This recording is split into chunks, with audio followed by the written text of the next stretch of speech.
ప్రార్థన చేసుకుందాం. ప్రేమ కలిగిన దేవా, నీకు వందనాలు చెల్లిస్తున్నాను. దేవా, మరో వారాన్ని మాకిచ్చి నీ కృపలో ప్రభావంలో దాచినందుకే వందనాలు చెల్లిస్తున్నాను తండ్రి. నైనా పరిశుద్ధమైన దేవుడు, గొప్ప దేవుడు, నైనా కనికరం కలిగిన దేవుడు ప్రభా, ఆరాధించడానికి మమ్మల్ని చేర్చినందుకే వందనాలు చెల్లిస్తున్నాను ప్రభా. కొంత సమయం మాతో ఉండండి, నీ సన్నిధి మాతో ఉంచండి. నేను ఆరాధించడానికి కావలసిన మాటలు దయచేయండి ప్రభా. అదేవిధంగా పాటల ద్వారా నేను ఆరాధించడానికి కావలసిన కృపను దయచేయండి. అయినా మా సమాధానాన్ని, అయినా మా సంతోషాన్ని ప్రభా నీ ఆత్మతో నింపండి, నైనా నీ బలంతో నింపండి. సమయం అంతా దీవెనకరంగా చేయండి. నీ వాక్యంలో మేము నిన్ను చూడగలగాలి ప్రభా, నీ స్వరం వినగలగాలి. మీ తలంపులు మాకు దయచేయండి అయినా. అయ్యా, మా యొక్క ప్రతి పాపమును, అయినా మా పవిత్రతను, అయినా మా ఆలోచనలను, తలంపులను, క్రియల్ని నీ కుమారుడైన యేసుక్రీస్తు వారి రక్తంలో కడగండి, శుద్ధి చేయండి ప్రభా. మమ్మల్ని పరిశుద్ధపరచండి, సంపూర్ణంగా నీ ఆత్మతో నింపండి ప్రభా. సమయం అంతా దీవెనకరంగా చేయమని కోరుకుంటూ ఈ ప్రార్థన మా రక్షకుడైన యేసుక్రీస్తు వారి నామంలో ప్రార్థించి వేడుకుంటున్నాము తండ్రి, ఆమేన్. హోసన్న సంవత్సరం నుంచి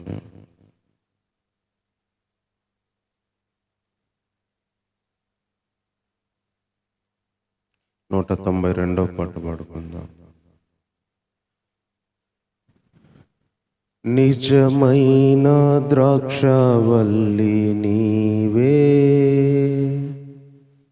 నిత్యమైన సంతోషము నీలోనే, శాశ్వతమైనది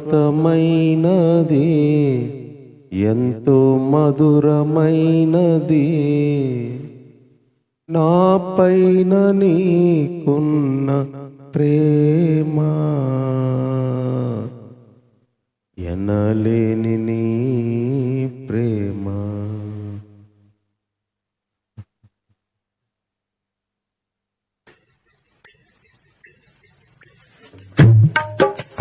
నిజమైన ద్రాక్షవల్లి నీవే,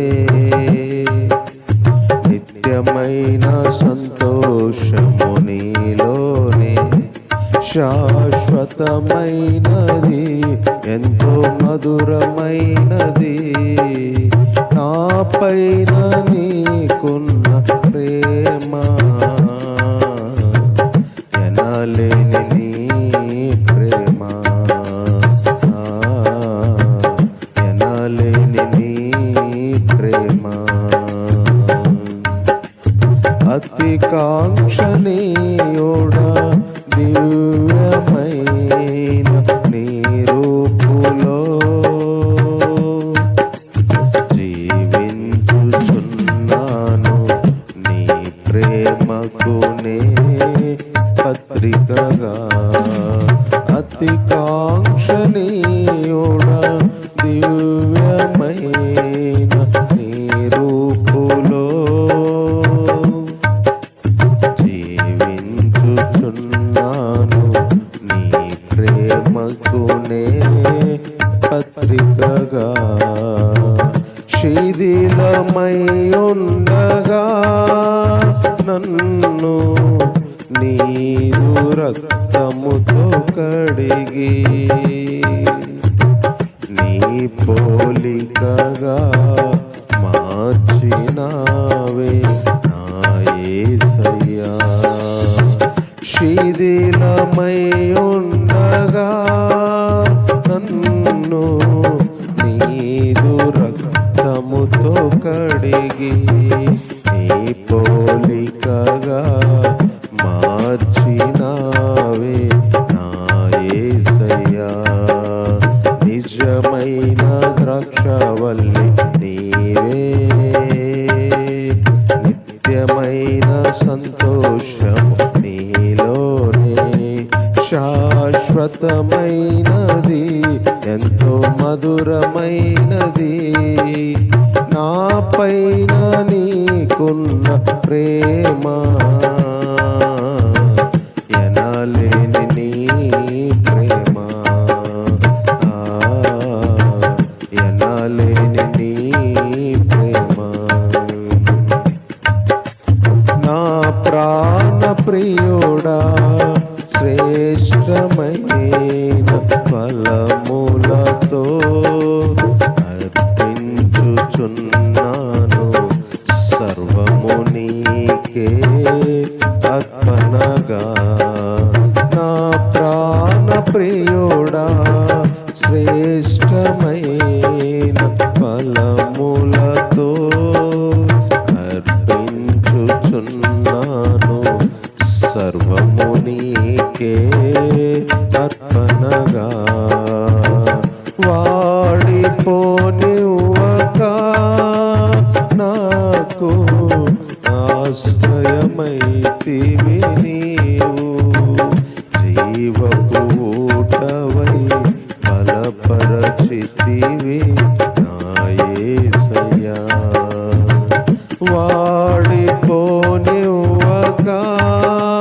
నాకు ఆశ్రయమైతివి నీవు, జీవపు ఊటవై బలపరచితివి నా యేసయ్యా. నిజమైన ద్రాక్షావల్లి నీవే, నిత్యమైన సంతోషం నీలోనే. శాశ్వతమైనది, ఎంతో మధురమైనది. నా పైన నీకున్న ప్రేమ ఎనలేని నీ ప్రేమ, ఎనలేని నీ ప్రేమ.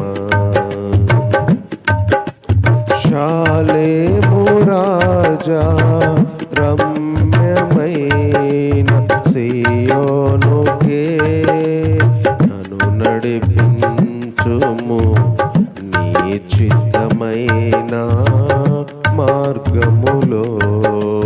షాలేము రాజా, రమ్యమైన సియోనుకే నన్ను నడిపించుము నీ చిత్తమైన మార్గములో.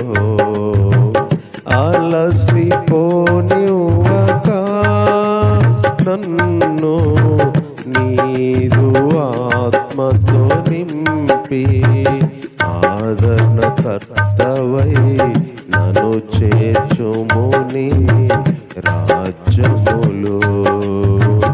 అలసిపోనివ్వక నిన్ను నీదు ఆత్మతో నింపి, ఆదరణకర్తవై నన్ను చేర్చుము నీ రాజ్యములో. నిజమైన ద్రాక్షావల్లి నీవే, నిత్యమైన సంతోషము నీలోనే. శాశ్వతమైనది, ఎంతో మధురమైనది. నా పైన నీకున్న ప్రేమ ఎనలేని నీ ప్రేమ, ఎనలేని నీ ప్రేమ, ఎనలేని నీ ప్రేమ, ఎనలేని నీ ప్రేమ. అలాగే 15వ నెంబర్ పాట పాడుకోండి. శాశ్వత కృపను నేతాలంచగా కానుకానైతిని నీ సన్నిధిలో.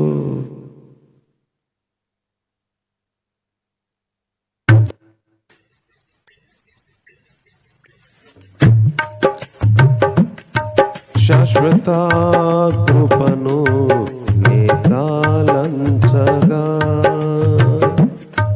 కనుక నైతిని నీ సన్నిధిలో కనుక నైతిని నీతిలో శాశ్వత కృపను నే తాళంచగా నా హృదయమెంతో జీవము గల దేవుని దర్శింపానందముతో కేకలేయుచున్నది. నా హృదయమెంతో జీవము గల దేవుని దర్శింపానందముతో కేకలేయుచున్నది. నా దేహమెంతో నీకై ఆశించే, నా దేహమెంతో నీకై ఆశించే శాశ్వత కృపను నే తాళంచగా భక్తిహీనులాతో నివసించుట కంటెను నీ మందిరావరణములో ఒక్క దినము గడుపుట. భక్తిహీనులాతో నివసించుట కంటెను నీ మందిరావరణములో ఒక్క దినము గడుపుట. 1000 దినాల కంటే శ్రేష్టమైనది, 1000 దినాల కంటే శ్రేష్టమైనది శాశ్వత కృపను నే తాళంచగా కనుక నైతిని నీ సన్నిధిలో కనుక నైతిని నీ సన్నిధిలో శాశ్వత కృపను నే తాళంచగా సియోను శిఖరాన సిలువ సితారతో సింహాసనము ఎదుట క్రొత్త పాట పాడేదా. సియోను శిఖరాన సిలువ సితారతో సింహాసనము ఎదుట క్రొత్త పాట పాడేదా.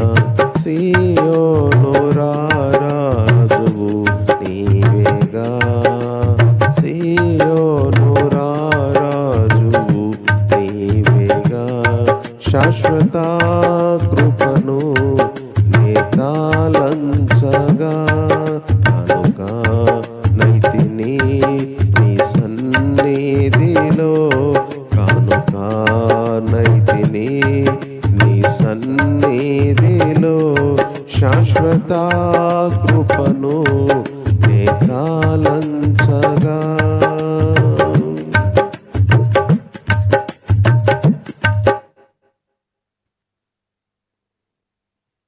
అలాగే 7వ నెంబర్ పాట పాడుకుందాం. శాశ్వతమైనది నీవు నాయడ చూపిన కృప అనుక్షణం నన్ను కను పాపవలే కాచిన కృప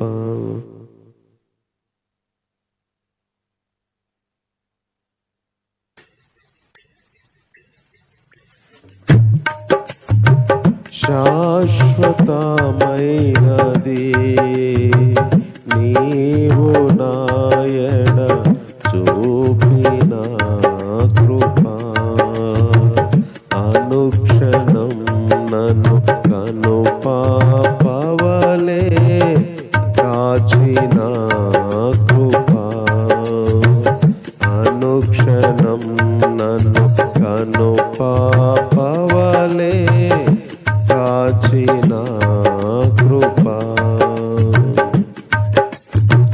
నీకు బహుదూరమైన నన్ను చేరదీసి నా తండ్రివి. నీకు బహుదూరమైన నన్ను చేరదీసిన నా తండ్రివి. నిత్య సుఖ శాంతియే నాకు నీదు కౌగిలిలో. నిత్య సుఖ శాంతియే నాకు నీదు కౌగిలిలో. శాశ్వతమైనది నీవు నాయడ చూపిన కృపా. అనుక్షణం నన్ను కను పాపవలే కాచిన కృపా. తల్లి తన బిడ్డలను మరచిన నేను మరువలేనంటివే. తల్లి తన బిడ్డలను మరచిన నేను మరువలేనంటివే. నీదు ముఖ కాంతియే నన్ను ఆదరించెనులే. నీదు ముఖ కాంతియే నన్ను ఆదరించెనులే. శాశ్వతమైనది నీవు నాయడ చూపిన కృపా. అనుక్షణం నన్ను కను పాపవలే కాచిన కృపా. అనుక్షణం నన్ను కను పాపవలే కాచిన కృపా. పర్వతములు తొలగినను మెట్టలు తారిల్లిన.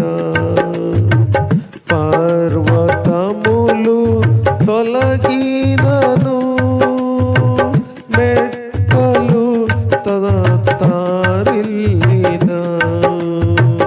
నా కృపా నిన్ను వీడదాని అభయమిచ్చితివే. నా కృపా నిన్ను వీడదాని అభయమిచ్చితివే.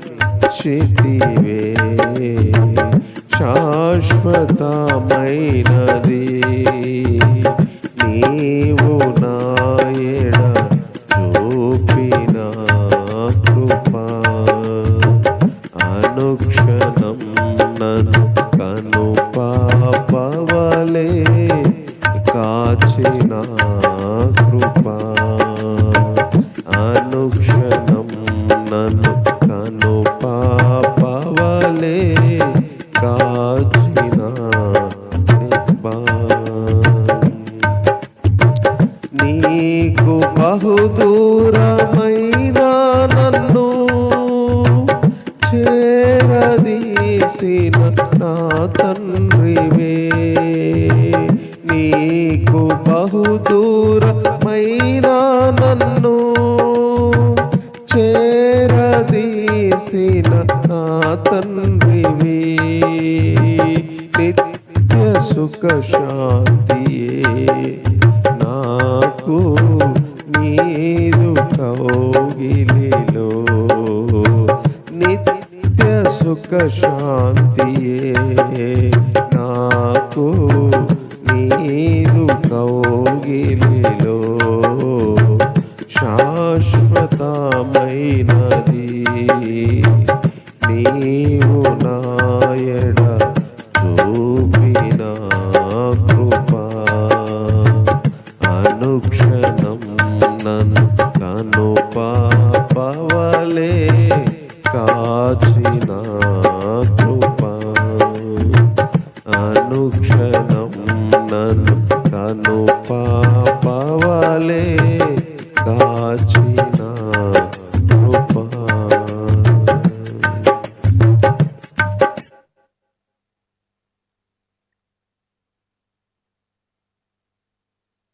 వాక్యం చదువుకుందాం. రాజుల గ్రంథం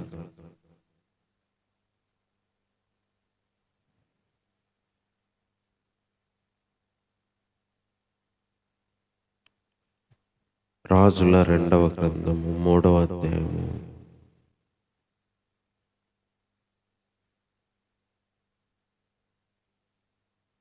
16వ వచనం చదువుకుందాం. యెహోవా సెలవిచ్చినదేమనగా,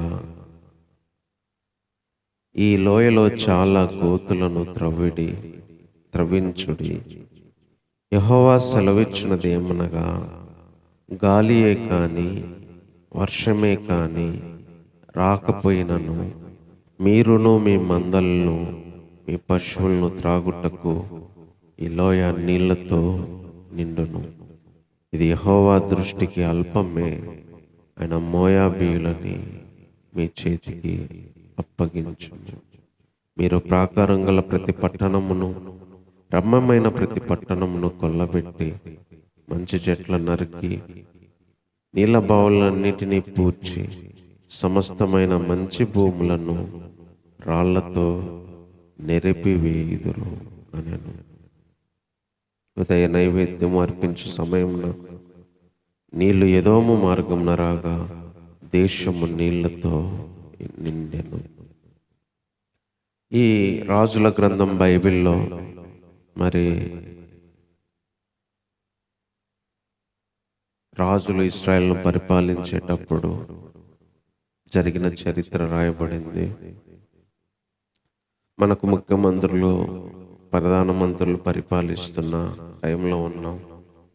అప్పుడైతే ఇశ్రాయేల్ ప్రజల్ని మరి రాజరికంగా పరిపాలించేవాళ్ళు.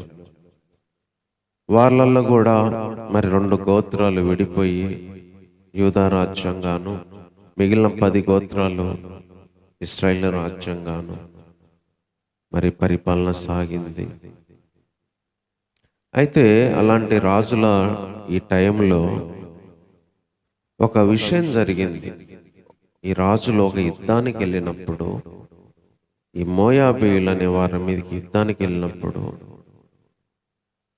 మరి జరిగిన చరిత్ర 3వ అధ్యాయంలో మనకు రాయబడింది. చూడండి, మోయాబులు 4వ వచనం, 3వ అధ్యాయం 4వ వచనంలో, మోయాబు రాజైన మేష అనేకమైన మందలు గలవాడై 1,00,000 గొర్రె పిల్లలను, బొచ్చుగల 1,00,000 గొర్రె పొట్టేళ్లను ఇశ్రాయేల్ రాజుకు పన్నుగా ఇచ్చేవాడు. అంటే ట్యాక్స్ కట్టేవాడు. 1,00,000 గొర్రె పిల్లలు, 1,00,000 పొట్టేళ్ళని. అయితే ఆహాబు మరణమైపోయిన తర్వాత మోయాబు రాజు ఇశ్రాయేల్ మీద తిరుగుబాటు చేయగా యెహోరాము షోమ్రోన్ నుండి బయలుదేరి ఇశ్రాయేల్ వారిని అందరినీ సమకూర్చాను. యూదా రాజైన యెహోషాపాతునకు వర్తమానం పంపి, మోయాబు రాజు నా మీద తిరుగుబాటు చేసి ఉన్నాడు, నీవు వచ్చి నాతో కూడా మోయాబీయులతో యుద్ధం చేసదవా అని అడగగా, అతడు, నేను నీవాడనై ఉన్నాను, నా జనులు నీ జనులే, నా గుర్రములు నీ గుర్రములే, నేను బయలుదేరి వచ్చేదనని ప్రత్యుత్తరం ఇచ్చాను. మనం ఏ మార్గమున పోదుమని యెహోషాపాతు అడగగా, అతడు ఎదోము అరణ్య మార్గమున పోదుమని చెప్పాను. ఇశ్రాయేలు రాజును, యూదా రాజును, ఎదోము రాజును బయలుదేరి 7 దినములు చుట్టూ తిరిగిన తర్వాత వారితో కూడా ఉన్న దండువారికి, పశువులకి నీళ్లు లేకపోయాను. ఈ మోయాబీలు ఏం చేసేవాళ్ళంటే ఇశ్రాయేల్ రాజుకి పన్ను కట్టేవాళ్ళు. 1,00,000 గొర్రెలు, 1,00,000 పొట్టేళ్ళు. అహాబు మరణమైన తర్వాత ఏం చేశారంటే పన్ను కట్టడం ఆఫ్ చేశారు, తిరుగుబాటు చేశారు. అంటే ఇంక లోబడి ఉండము, మీకు పన్ను ఇవ్వాల్సిన అవసరం లేదు, మీ కింద బతకాల్సిన అవసరం లేదన్నట్టుగా ఇశ్రాయేల్ రాజు మీద తిరుగుబాటు చేశాడు. అప్పుడు ఇశ్రాయేల్ రాజు ఏం చేశాడంటే పక్కనున్న యూదారాజుకు వర్తమానం పంపించి, ఇలా ఈ మోయాబీలు నా మీద తిరుగుబాటు చేశారు, నాకు సహాయానికి వస్తే మనం యుద్ధానికి వెళ్దాం అని చెప్పి పక్కనున్న రాజును అడిగితే యెహోషాపాతు సరే వస్తానని చెప్పాడు. మరి ఏ మార్గంలో వెళ్దాము అంటే ఎదోము మార్గంలో వెళ్దాం అనుకున్నారు. అప్పుడు ఎదోము రాజు కూడా వచ్చాడు. మొత్తం 3 రాజులు, ఇశ్రాయేల్ రాజు, యూదా రాజు, ఎదోము రాజు, వీళ్ళందరూ మోయాబు దేశం మీదికి బయలుదేరారు. ఎందుకంటే వాళ్ళు ఇయ్యాల్సిన పన్ను ఇవ్వట్లా, తిరుగుబాటు చేశారు. అప్పుడు ఏం జరిగిందంటే 7 రోజులు వీళ్ళు ప్రయాణం చేసిన తర్వాత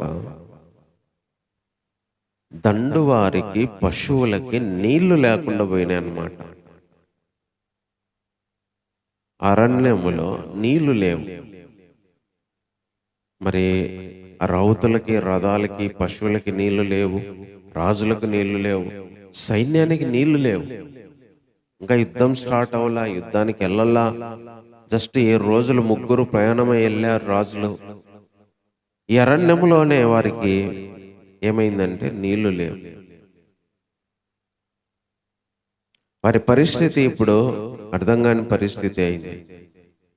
మరి అరణ్యంలో నీళ్లు లేకపోతే 7 రోజులు ప్రయాణమైనాక నీళ్ళు లేకపోతే అది చాలా కష్టం. వెనక్కి రావాలంటే మళ్ళీ 7 రోజులు పట్టింది. మరి అరణ్య మార్గంలో మరి వీళ్ళకు నీళ్లు లేకపోతే, ఆ ప్రదేశంలో పశువులకు నీళ్లు లేకపోతే అది కష్టం. ఆహారం లేకపోయినా బ్రతుకుతామేమో, నీళ్లు లేకపోతే బ్రతకలేము. అందులో వీళ్ళు ప్రయాణంలో ఉన్నారు, యుద్ధంలో ఉన్నారు. ఇంకెక్కువ తప్పిక నీళ్ళ అవసరత వీళ్ళకు ఉండింది. అప్పుడు ఏం చేశారంటే వీళ్ళు చూడండి, యెహోషాపాతు అడుగుతాడు,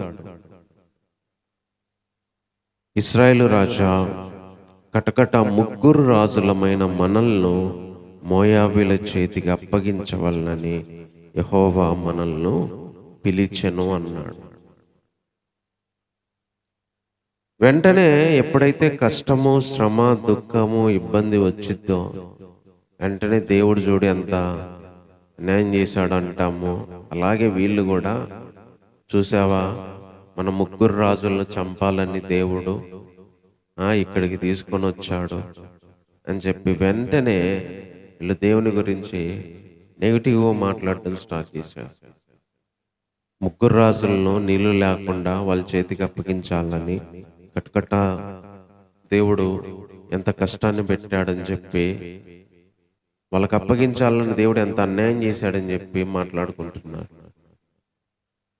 ఎప్పుడైతే మనకు కొన్ని బంధించబడతాయో, లేకుండా పోతాయో, కష్టాలు ఏర్పడతాయో, ఎప్పుడైతే అక్కడ ఇబ్బంది కలిగిద్దో వెంటనే దేవుడు చూసావా ఎలాంటి పరిస్థితికి తీసుకొచ్చాడో, దేవుడు చూసావా ఏ స్థితికి తీసుకొచ్చాడో అని మాట్లాడడం సర్వసాధారణం. సేమ్ ఈ రాజులు కూడా అలాగ అనుకున్నారు. చూసావా దేవుడు మన 3 వాళ్ళకి అప్పగించాలని ఎలా తీసుకొచ్చాడో, నీళ్లు లేకుండా చేశాడు అని మాట్లాడుకున్నారు. ప్రతిసారి దేవుడు ఒక ఇబ్బందికరమైన పరిస్థితికి తీసుకొచ్చాడంటే, కొన్ని లేకుండా చేసే స్థితికి తీసుకొచ్చాడంటే అక్కడ చంపడానికో చనిపోవడానికోనే కాదు, అక్కడేదో దేవుడు ఒక అద్భుతం చేయడానికి కావచ్చు, లేకపోతే ఒక సహాయం చేయడానికి కావచ్చు, అక్కడేదో ఇంకొక విధంగా దేవుడు నడిపించడానికి కావచ్చు. అందుకే ప్రతిసారి మనం ఒక పనికి తలబెట్టినా, ఒక చోటికి వెళ్ళినా అక్కడ ఇబ్బంది ఏర్పడితే అది దేవుడు నడిపించింది కాదు అని మనకు అనిపిస్తుంది. అందుకనే పరిస్థితిని ఎప్పుడు మనం చూడకూడదు, అక్కడున్న సిచ్యువేషన్ చూడకూడదు, అక్కడున్న విషయాన్ని చూడకూడదు. ఎప్పుడైతే మనం విషయంకి వెళ్ళి చూస్తామో అలాగే అనిపించింది. వీళ్ళు అక్కడున్న పరిస్థితిని చూసినప్పుడు దేవుడు చూసావా ఎలాంటి పరిస్థితికి తీసుకొచ్చాడు అని అనుకున్నారు. అయితే దేవుని దగ్గర విచారణ చేద్దాము, దేవుణ్ణి అడుగుదామని చెప్పి ఒక మంచి నిర్ణయం తీసుకున్నారు. ఒకవేళ ఈ నిర్ణయం తీసుకోకపోయి ఉండింటే బహుశా వాళ్ళు చనిపోయే వాళ్ళేమో, అక్కడ మనకు తెలియదు. సరే, ఈ పరిస్థితిలో ఏం చేద్దాము అని చెప్పి ఒక నిర్ణయం తీసుకొని మనం దేవుని దగ్గర విచారణ చేయడానికి దేవుని ప్రవక్తల్లో ఒక్కడైనా ఇక్కడ లేడా అని యెహోషాపాతు అడిగితే, అప్పుడు ఏలియా చేతుల మీద నీళ్లు పోయిచు వచ్చిన షాపాతు కుమారుడైన ఎలీషా ఇక్కడ ఉన్నాడని చెప్పారనమాట. అప్పుడు యెహోషాపాతు ఏమన్నాడంటే, సరే, యెహోవా ఆజ్ఞ ఇతని ద్వారా మనకు దొరుకున, నేను ఇశ్రాయేలు రాజు, తర్వాత వచ్చేసి యెహోషాపాతు, తర్వాత యూదా రాజు ఎలీషా దగ్గరికి పోయారనమాట. ఎలీషా దగ్గరికి పోయారు ముగ్గురు రాజు. మరి దేవుడు ఏమన్నా చెప్తాడేమో అని ఒక ప్రవక్త ఉంటే, మరి మనం ఆ ప్రవక్త దగ్గరికి వెళ్దామని వెళ్ళారు. మరి ఈ పరిస్థితి ఎందుకు వచ్చింది, ఈ పరిస్థితిలో మరి దేవుడు ఏం చెప్తాడు అని తెలుసుకోవడానికి అక్కడ ఎవరన్నా ఉన్నారా అంటే చెప్పారట, ఏలియాకి నీళ్లు పోసేవాడు ఉన్నాడు, అతని పేరు ఎలీషా. సరే అని ముగ్గురు రాజులు బయలుదేరారు. చూసారా, కొన్నిసార్లు పెద్ద పెద్ద రాజులకు కూడా తెలియని పరిష్కారాలు దేవుని సేవకుల దగ్గర, దేవుని దగ్గర దొరుకుతాయి.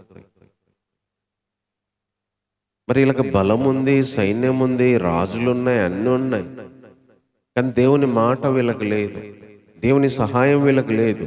ఆ పరిస్థితి ఎందుకు వచ్చిందో కూడా వీళ్ళకి తెలియదు. ముగ్గురు రాజులు ఒక సేవకుని దగ్గరికి బయలుదేరారు. అంటే ముగ్గురు ప్రైమ్ మినిస్టర్లు, ముగ్గురు దేశాల ప్రెసిడెంట్లు ఒక సేవకుడి దగ్గరికి వెళ్ళడం అనేది అంత ఈజీ విషయం కాదు.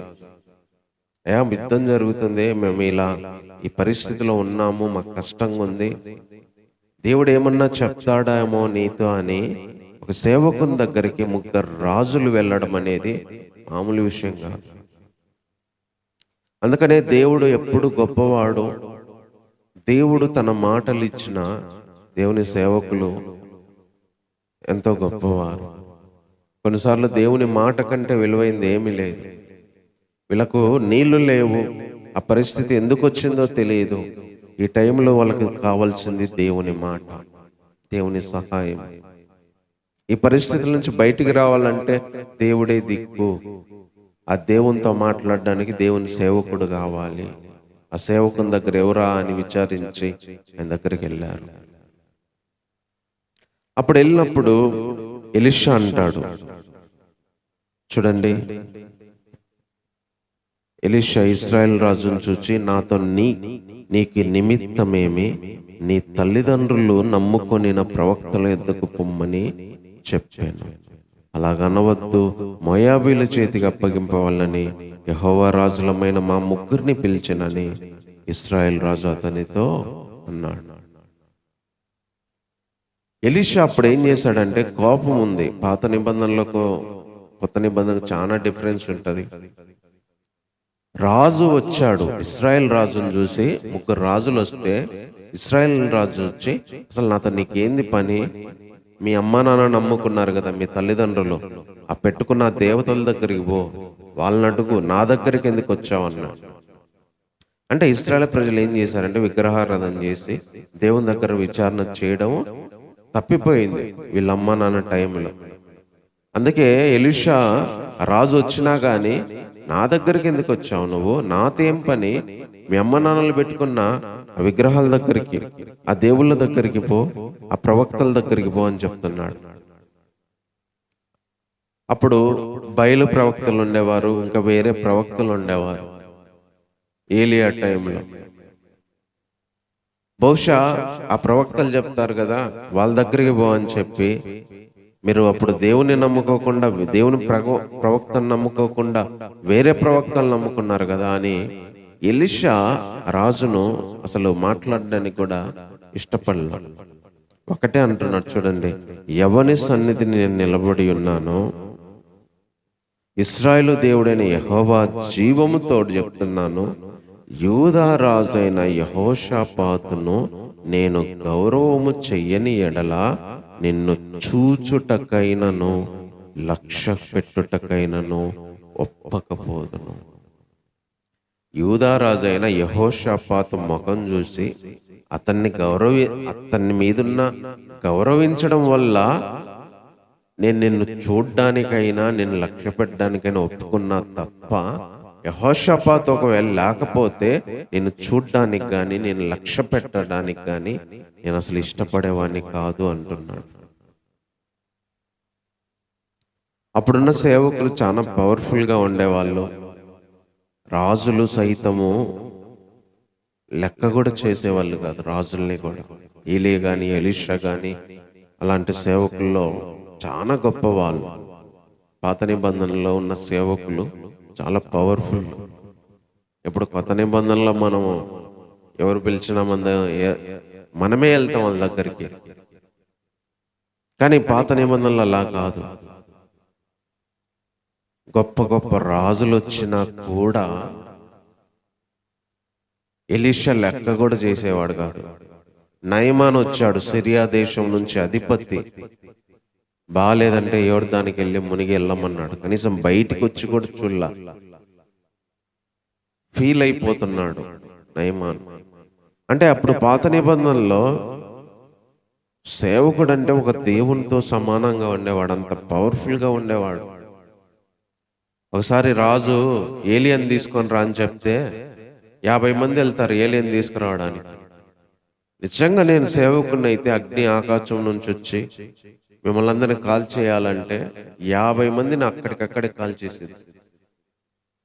రెండోసారి పంపిస్తే రెండోసారి కూడా అలాగే చేస్తాడు. అంటే పాత నిబంధనలు ఉన్న ఒక సేవకుడు చాలా పవర్ఫుల్, చాలా బలమైన వాడు, చాలా శక్తి కలిగిన వాడు.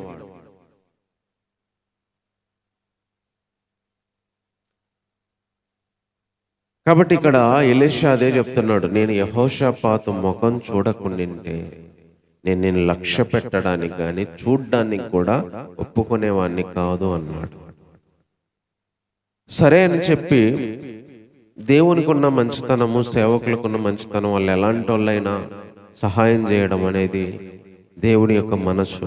అందుకే ఒక వీణె వాయించేవాడిని తీసుకొని రమ్మని చెప్తే ఆ వీణె వాయించేవాడు వస్తే దేవుని హస్తము ఎలీషా మీదకి వచ్చింది. అప్పుడు ఈ మాట చెప్పాడు, ఈ లోయలో చాలా గోతులను త్రవ్వించుడి. యెహోవా సెలవిచ్చినదేమనగా గాలియే గాని వర్షమే కాని రాకపోయినను మీరును మీ మందలను మీ పశువులను త్రాగుటకు ఈ లోయ నీళ్లతో నిండును. అప్పుడు ఎలీషా ఒకటే చెప్పాడు, ఈ లోయలో చాలా గోతులు త్రవ్వించండి. వర్షం రాకపోయినా గాలి రాకపోయినా ఈ గోతులన్నీ నీళ్లతో నింపబడును. ఇది దేవుని దృష్టికి అల్పమే, ఆయన మోయాబీయులను మీ చేతికి అప్పగించును.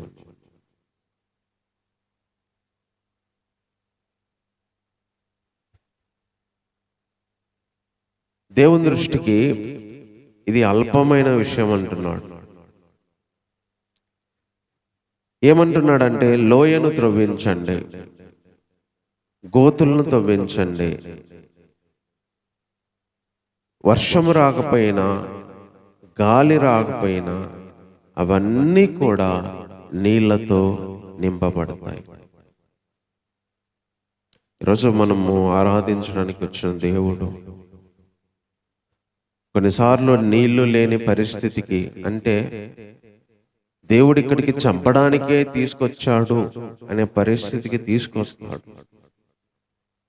కానీ అక్కడ దేవుడు ఏ వాటర్ ట్యాంకులు లేకపోయినా, ఏ బోర్లు లేకపోయినా, ఏ వర్షం లేకపోయినా ఎలీషా ఒకటే చెప్పాడు, గోతులు తవ్వండి నీళ్ళు వస్తాయి అన్నాడు. వర్షం రాదు, ఏమి రాదు, కానీ నీళ్లు వస్తాయి. గోతులు తవ్వమన్నాడు, గుంటలు తవ్వుకోండి అంటే వాళ్ళు చూడండి, ఆ లోయ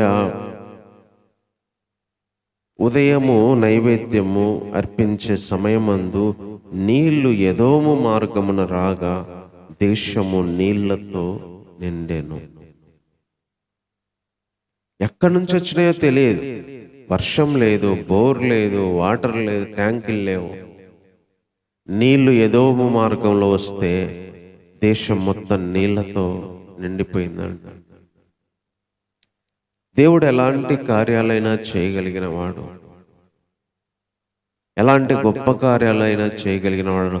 అందులో ఇదొకటి. 7 రోజులు నీళ్లు లేక అల్లాడిపోతున్నారు. అలాంటి టైంలో దేవుడు ఇక్కడికి చంపడానికే తీసుకొచ్చాడు అనుకున్నారు. కానీ దేవుడు అక్కడ గోతులు తవ్వించి ఏ వర్షం రాకుండా, ఏ గాలి రాకుండా నీళ్ళు వచ్చినాయంట. అది ఎంత అద్భుతమో చూడండి. ఎక్కడి నుంచి రప్పించాడో, ఎలా వచ్చినాయో మనకు తెలియదు, కానీ దేవుడు తీసుకొని వచ్చాడు. అందుకే దేవుడు ఎలాంటి కార్యాలైనా చేయగలిగిన వాడు. ఆయన శక్తి ఎంతో గొప్పది.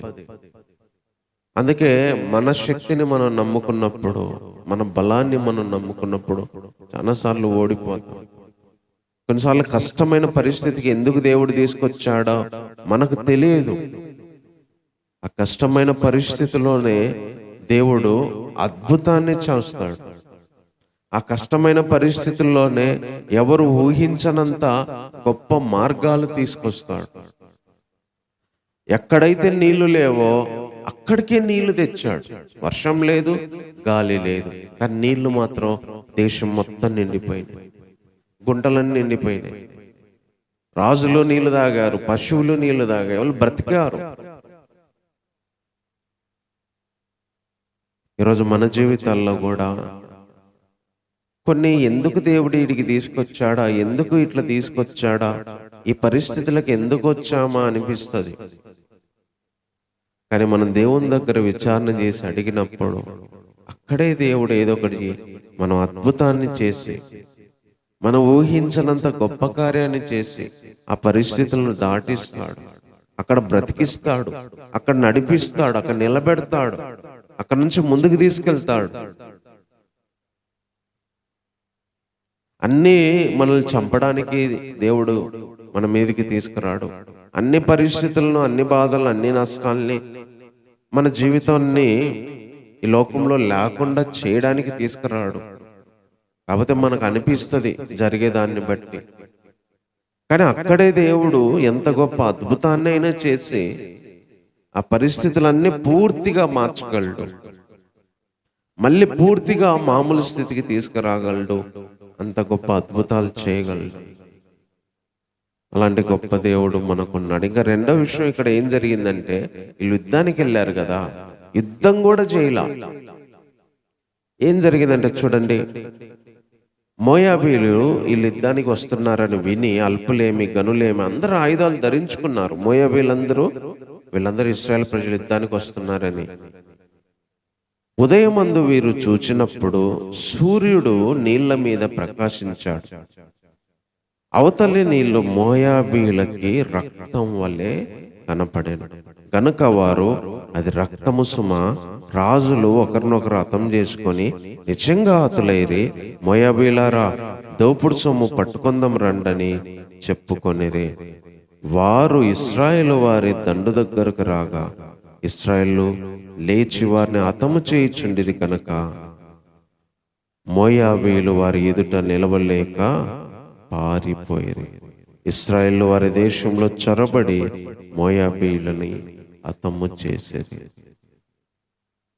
ఇక్కడ దేవుడు నీళ్లతో వాళ్ళను బ్రతికించడమే కాదు, నీళ్లతో వాళ్ళను కాపాడమే కాదు, అదే నీళ్లతో శత్రువులు చచ్చిపోయేటట్టు చేశాడు. ఇది ఇంకా చాలా అద్భుతం.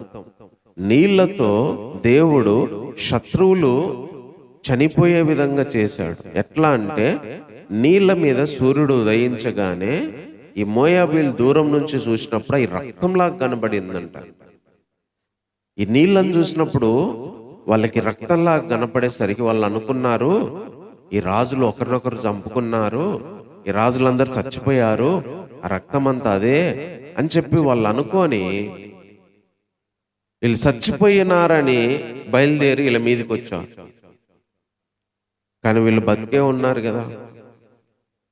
వాళ్ళు ఎప్పుడైతే వచ్చారో వీళ్ళు ముగ్గురు రాజులు ఏం చేశారంటే వాళ్ళని అందరిని చంపేశారు, వాళ్ళ దగ్గర విజయాన్ని సాధించారు. దానికి కారణం ఏంటంటే నీళ్లు. ఆ నీళ్లు రక్తంగా మారడం వల్ల, సూర్యుడు ఉదయించగానే రక్తంలాగా వాళ్ళకి కనిపించడం వల్ల, అమ్మో వాళ్ళు చచ్చిపోయారు అనుకొని వాళ్ళు బయలుదేరి రావడము, వాళ్ళు బయలుదేరి వచ్చేసరికి వీళ్ళకి ఈజీ అయిపోయింది. వీళ్ళ దగ్గరకే శత్రువులు వచ్చారు, వీళ్ళకి చంపడం ఈజీ అయిపోయింది. అప్పుడు వాళ్ళందరినీ చంపి బావులన్నీ పూడ్చి ఆ దేశంలో అంతా దోచుకొని గొప్ప విజయంతో ఇంటికి వచ్చారు. చూడండి, అందుకనే ఫస్ట్ ఏమో వీళ్ళకు నీళ్లు లేకపోయేసరికి చచ్చిపోతామన్న భయం ఉంది. అలాంటి పరిస్థితి నుంచి దేవుడు వాళ్ళకు నీళ్ళు ఇచ్చి వాళ్ళని బ్రతికించాడు. అదే నీళ్లతో వీళ్ళు యుద్ధానికి చేయాల్సి వచ్చిన వాళ్ళని జయించేటట్టు చేశాడు. ఆ నీళ్ళే దేవుడు. యేసుప్రభు అంటాడు, నేనిచ్చే నీళ్లు తాగువాడు దప్పికొండ. దేవుని శక్తి అనుకోవచ్చు మనం ఆ నీళ్ళని, దేవుని జీవం అనుకోవచ్చు. ఒక నీళ్లు బ్రతికించింది, ఒక నీళ్ళే శత్రువులను చంపే శక్తినిచ్చింది. అందుకనే మనం ఏ పరిస్థితిలో ఉన్నా దేవుడిచ్చే ఆ శక్తి, దేవుడిచ్చే ఆ నీళ్లు, దేవుడిచ్చే ఆ బలము, దేవుడిచ్చే దాని ద్వారా ఆ పరిస్థితులను దాటుకోవడమే కాదు, తర్వాత కూడా మనం వెళ్ళి మన శత్రువులను జయించగలుగుతాం. మనము ఆ స్థితిలో తట్టుకోలేమన్న పరిస్థితులన్నీ మన జీవితంలో తట్టుకొని నిలబడమే కాదు, దాన్ని దాటుకొని ముందుకెళ్ళి ఇంకా వేరే వేరే గొప్ప విషయాలు, గొప్ప కార్యాలు చేయడానికి కూడా నడిపిస్తాడు. 7 రోజులు నీళ్ళు లేకపోయేసరికి నీళ్లు లేక చచ్చిపోతాం అనుకున్న వీళ్ళకి దేవుడు నీళ్ళిచ్చి బ్రతికించాడు. తర్వాత యుద్ధం చేయడానికి కూడా శక్తినిచ్చి వాళ్ళు వచ్చిన పనిని సంపూర్తి చేశాడు. అందుకే మన జీవితంలో ఏదైనా పని చేసేటప్పుడు, దేవుళ్ళో మనం వెళ్ళేటప్పుడు అవి చేయకుండా ఎన్నో ఆటంకాలు వస్తాయి. అలా జీవించకుండా ఎన్నో వస్తాయి. మధ్యలో చేయలేం, మన వల్ల కాదు, దీంతో అయిపోద్ది అనుకుంటాం. కానీ దేవుడు అక్కడ బ్రతికించి మళ్ళీ శక్తినిచ్చి ముందుకెళ్ళి అవన్నీ చేయడానికి కూడా నడిపిస్తాడు. అదే ఈ రాజులకు దేవుడు సహాయం చేసింది. ఈ రాజులకు దేవుడు సహాయం చేసినట్టుగానే ఫస్ట్ లో మనకి ఇబ్బంది అనిపించినా, బాధ అనిపించినా, మనమే చచ్చిపోతాం అనిపించినా కూడా ఆ పరిస్థితుల్లో బ్రతికించి మనల్ని నిలబెట్టి ముందుకెళ్ళడానికి తీసుకెళ్తాడు. అలాంటి గొప్ప దేవుడు మనకున్నాడు. కాబట్టి మాటలను బట్టి కొద్ది నిమిషాలు దేవుణ్ణి ఆరాధన చేసుకుందాం. కొన్నిసార్లు మనం కూడా కొన్ని పనులు చేసేటప్పుడు మొదట్లో బాగానే ఉంటుంది, తర్వాత మనకే కష్టం అనిపిస్తుంది, మనమే బ్రతకలేమనిపిస్తుంది, మనకే చేత కాదు అనిపిస్తుంది, మనమే చేయలేమనిపిస్తుంది. 3 రాజులు ఉన్నా కూడా ఏం చేయలేకపోయారు. కనీసం వాళ్ళు నీళ్లు తాగడానికి కూడా నీళ్లు లేవు, పశువులకు నీళ్లు లేవు, సైన్యానికి నీళ్లు లేవు. దేవుడు మమ్మల్ని ఇక్కడికి చంపడానికి తీసుకొచ్చాడు, మమ్మల్ని వాళ్ళకి అప్పగించడానికే తీసుకొచ్చాడు. దేవుడు మమ్మల్ని ఇరికించాడని చెప్పి వాళ్ళు బాధపడ్డారు. ఎవరన్నా సేవకులు ఉన్నారేమో వెళ్ళి అడుగుదామని సేవకుడి దగ్గరికి వచ్చారు. సేవకుడు గొప్పగా దేవుని ఆత్మతో నింపబడి, వర్షం రాకపోయినా, గాలి రాకపోయినా దేవుడు మీకు నీళ్ళు ఇస్తాడు, గోతులు తవ్వండి అని చెప్పి గోతులు తవ్వినప్పుడు ఎదోము దేశ మార్గంలో నుంచి నీళ్ళు వచ్చి నింపినాయి. వాళ్ళను, వాళ్ళ పశువులను, సైన్యాన్ని బ్రతికించినాయి. యుద్ధం తర్వాత సంగతి, ముందు మనం బ్రతికితే చాలు, నీళ్లు లేక మనం చచ్చిపోతాం అనుకున్నారు వాళ్ళు. దేవుడు మనల్ని బ్రతికించడానికి ముందు మనం నిలబడడానికి శక్తిని ఇస్తాడు, మనం తట్టుకోవడానికి శక్తిని ఇస్తాడు, మనం కాపాడడానికి శక్తిని ఇస్తాడు. తర్వాత మనం చేయాల్సిన పని, మనం చేసే యుద్ధాలు చేయడానికి శక్తిని ఇస్తాడు. జీవితంలో ఎదురయ్యే వాటిని ఎదుర్కోవడానికి శక్తిని ఇస్తారు. వాటిని జయించడానికి శక్తిని ఇస్తాడు. అలాంటి గొప్ప దేవుడు మనకున్నాడు. కాబట్టి అలాంటి దేవుణ్ణి మనం ఆరాధన చేద్దాం. మనం ఏం చేయాల్సిన అవసరం లేదు. దేవుని సహాయం మనకున్నప్పుడు నీళ్ళే దాహం తీరుస్తాయి. దేవుడు పంపించిన నీళ్ళే శత్రువులను జయించేటట్టు చేస్తాయి. అందుకే దేవుడు మనకున్నప్పుడు, దేవుని సహాయం మనకున్నప్పుడు, దేవుని వాటం మనకున్నప్పుడు, దేవుని శక్తి మనకున్నప్పుడు అది మనల్ని బ్రతికిస్తుంది, వేరే వాళ్ళను కూడా బ్రతికించేటట్టు చేస్తుంది. అది మనల్ని నిలబెడుతుంది, వేరే వాళ్ళని నిలబెట్టడానికి సహాయపడుతుంది. అందుకని దేవుని సహాయం ఎంతో గొప్పది. రాజులైనా నీళ్లు లేకపోతే చనిపోవాల్సిందే.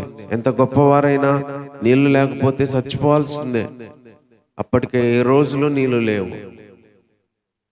ఏ మనిషి అయినా నీళ్లు లేకపోతే చనిపోవాల్సిందే. కానీ దేవుడు వాళ్ళని బ్రతికించడానికి వర్షం లేకుండానే నీళ్లు రప్పించాడు. చెరువులు గాని అక్కడ ఏమి లేకుండా నీళ్లు రప్పించాడు. మన జీవితాల్లో కూడా ఇలా చేయగలడు. అలాంటి గొప్ప దేవుడు మనకున్నాడు. కొన్నిసార్లు కష్టంగా ఇలాంటి రాజులు వెళ్ళిన పరిస్థితికి మనం వచ్చినా కూడా దేవుడు మనకున్నాడని చెప్తున్నాడు. అదే ఈరోజు దేవుడు మనకిస్తున్న మాట. ప్రేమ కలిగిన దేవా, నీకు వందనాలు చెల్లిస్తున్నాం. నిన్ను ఆరాధించడానికి మాకు ఇచ్చిన నీ ఆలోచనలను బట్టి వందనాలు ప్రభువా. కొన్నిసార్లు రాజులు ప్రభువా ఎంత ఇబ్బంది పడ్డారో నాయనా. కొన్నిసార్లు ఎంత గొప్ప స్థితిలో మేమున్నా కూడా కొన్ని విషయాల కాడ నైనా మేము కృంగిపోవాల్సి వచ్చింది, కూలిపోవాల్సి వచ్చింది నాయనా. ఎంత గొప్ప రాజులైనా సరే నీళ్ళు లేకపోతే చనిపోయే స్థితికి వచ్చారు నాయనా. దేవుడు చంపడానికే తీసుకొచ్చాడు అని అనుకున్నారు ప్రభువా.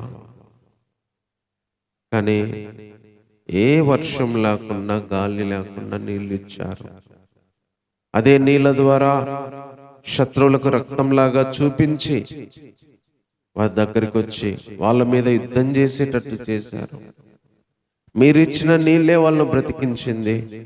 మీరిచ్చిన నీళ్ళే వాళ్ళకు విజయాన్ని ఇచ్చింది ప్రభువా. ఈరోజు మాకు నీళ్ళు ఇచ్చే దేవుడు నువ్వే. మనం బ్రతకడానికి నీళ్ళు ఇచ్చే దేవుడు. మేము జయ జీవితాన్ని జీవించడానికి కావలసిన నీళ్ళు ఇచ్చే దేవుడు ప్రభువా. ఆ నీళ్లు ఏ రూపంలో అయినా ఉండొచ్చు. అది ప్రేమ రూపంలోనైనా, సంతోషం రూపంలోనైనా, ఆదరణ రూపంలోనైనా, ఆర్థిక సహాయం రూపంలోనైనా, మీరు ఇచ్చే నీళ్లు ప్రభువా అది మనుషుల రూపంలోనైనా, ఏ రూపంలోనైనా ఉండొచ్చు నాయనా. ఆ నీళ్ళ ద్వారా మమ్మల్ని బ్రతికిస్తారు. ఆ నీళ్ళ ద్వారా మేము ముందుకెళ్ళడానికి శక్తిని ఇస్తారు ప్రభువా. వాళ్ళకు అక్కడ ఆ నీళ్ళు ఇచ్చారు. ఈరోజు మేము బ్రతకడానికి కావాల్సిన నీళ్లు మీరు ఇచ్చే దేవుడు. దేని చేత మేము తప్పికొన్నాము, ఏది లేదని మేము ఎండిపోతున్నాము, దానితో మేము తృప్తి పొందడానికి కావాల్సింది మీరు ఇవ్వగలిగిన వాడు ప్రభువా. అలాంటి గొప్ప దేవుడు మాకున్నందుకై వందనాలు చెల్లిస్తున్నాం తండ్రి. నువ్వు సహాయం చేస్తే అది ఎంతో గొప్పగా ఉంటుంది ప్రభువా. అలాంటి గొప్ప దేవునికి మేము ఏమి ఇవ్వగలం తండ్రి? ఇలాంటి పరిస్థితులు వచ్చినా కూడా పరిస్థితుల్లో మీరు సహాయం చేసేవాడు ఉన్నావు. అక్కడ ఏమి లేకపోయినా కూడా అద్భుతాన్ని చేయగలవు, సృష్టించగలవు ప్రభువా. అందుకే మిమ్మల్ని మేము ఆరాధిస్తున్నాం. అది మనుషులకు, రాజులకు, గొప్పవారికి కూడా చేత కాదు ప్రభువా. ఒక దేవుడే చేయగలలా. దేవుని శక్తి అలా చేయగలదు. అలాంటి దేవునికి మేము హృదయపూర్వకంగా నమస్కారం చేస్తున్నాం, వందనాలు చెల్లిస్తున్నాం ప్రభువా. అలాంటి దేవుని మేము కలిగి ఉన్నాము. మాకు అలాంటి దేవుడు ఉన్నాడని నేను ఆరాధిస్తున్నాం తండ్రి. నీకే మేమేమిచ్చినా నీ రుణాన్ని తీర్చుకోలేక ప్రభువా. దీన స్తుతి ఆరాధన మా రక్షకుడైన యేసుక్రీస్తు వారి నామములోనే సమర్పిస్తున్నాం మా తండ్రి. ఆమేన్.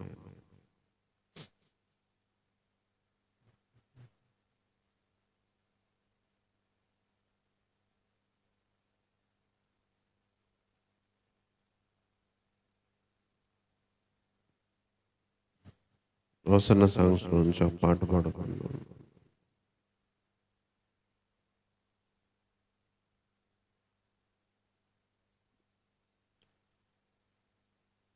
నా జీవం నీ కృపలో దాచితివే, నా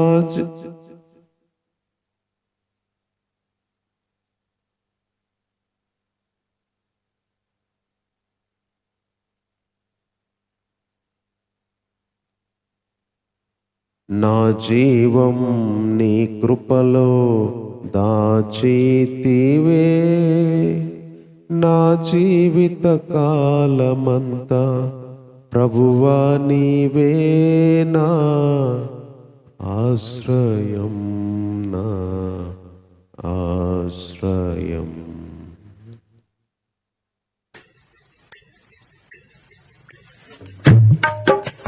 నా జీవం నీ కృపలో దాచితివే, నా జీవిత కాలమంతా ప్రభువా నీవే నా ఆశ్రయం, నా ఆశ్రయం.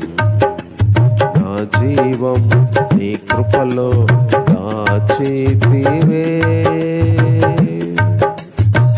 కానాను యాత్రలో యోర్దాను అలలచే కలత చెంది తినే, కానాను యాత్రలో యోర్దాను అలలచే కలత చెంది తినే, కాపరివైన నీవు దహించు అగ్నిగా నా ముందు నడచితివే, గొప్ప కాపరివైన నీవు దహించు అగ్నిగా నా ముందు నడచితివే. నా జీవం నీ కృపలో దాచితివే, నా జీవిత కాలమంతా ప్రభువా నీవే నా ఆశ్రయం, నా ఆశ్రయం. నా జీవం నీ కృపలో దాచితివే, వాగ్దాన భూమిలో మృత సముద్రపు భయము నన్ను వెంటాడనే, వాగ్దాన భూమిలో మృత సముద్రపు భయము నన్ను వెంటాడనే, వాక్యమయున్న నీ సహవాసము ధైర్యము పుట్టించెను, జీవ వాక్యమయున్న నీ సహవాసము ధైర్యము పుట్టించెనే. నా జీవం నీ కృపలో దాచితివే, నా జీవిత కాలమంతా ప్రభువా నీవే నా ఆశ్రయం, నా ఆశ్రయం. నా జీవం నీ కృపలో దాచితివే, స్తుతుల మధ్యలో నివసించువాడా, స్తుతికి పాత్రుడా, స్తుతుల మధ్యలో నివసించువాడా, స్తుతికి పాత్రుడా, స్తుతియాగముగా నీ సేవలో ప్రాణార్పణ చేతును, స్తుతియాగముగా నీ సేవలో ప్రాణార్పణ చేతును. నా జీవం నీ కృపలో దాచితివే, నా జీవిత కాలమంతా ప్రభువా నీవే నా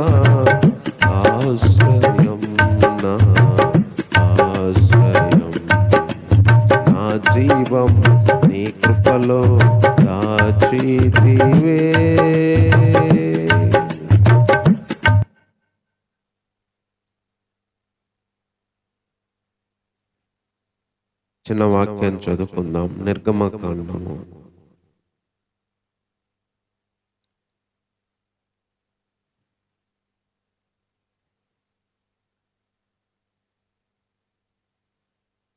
'దేవుడు తన ప్రజల్ని వారి బాధల్లో నుంచి విడిపించడానికి ఏదో ఒక రూపంలో ఏదో ఒక రోజు సహాయాన్ని పంపిస్తాడు అని గత వారం మనం విన్నాం.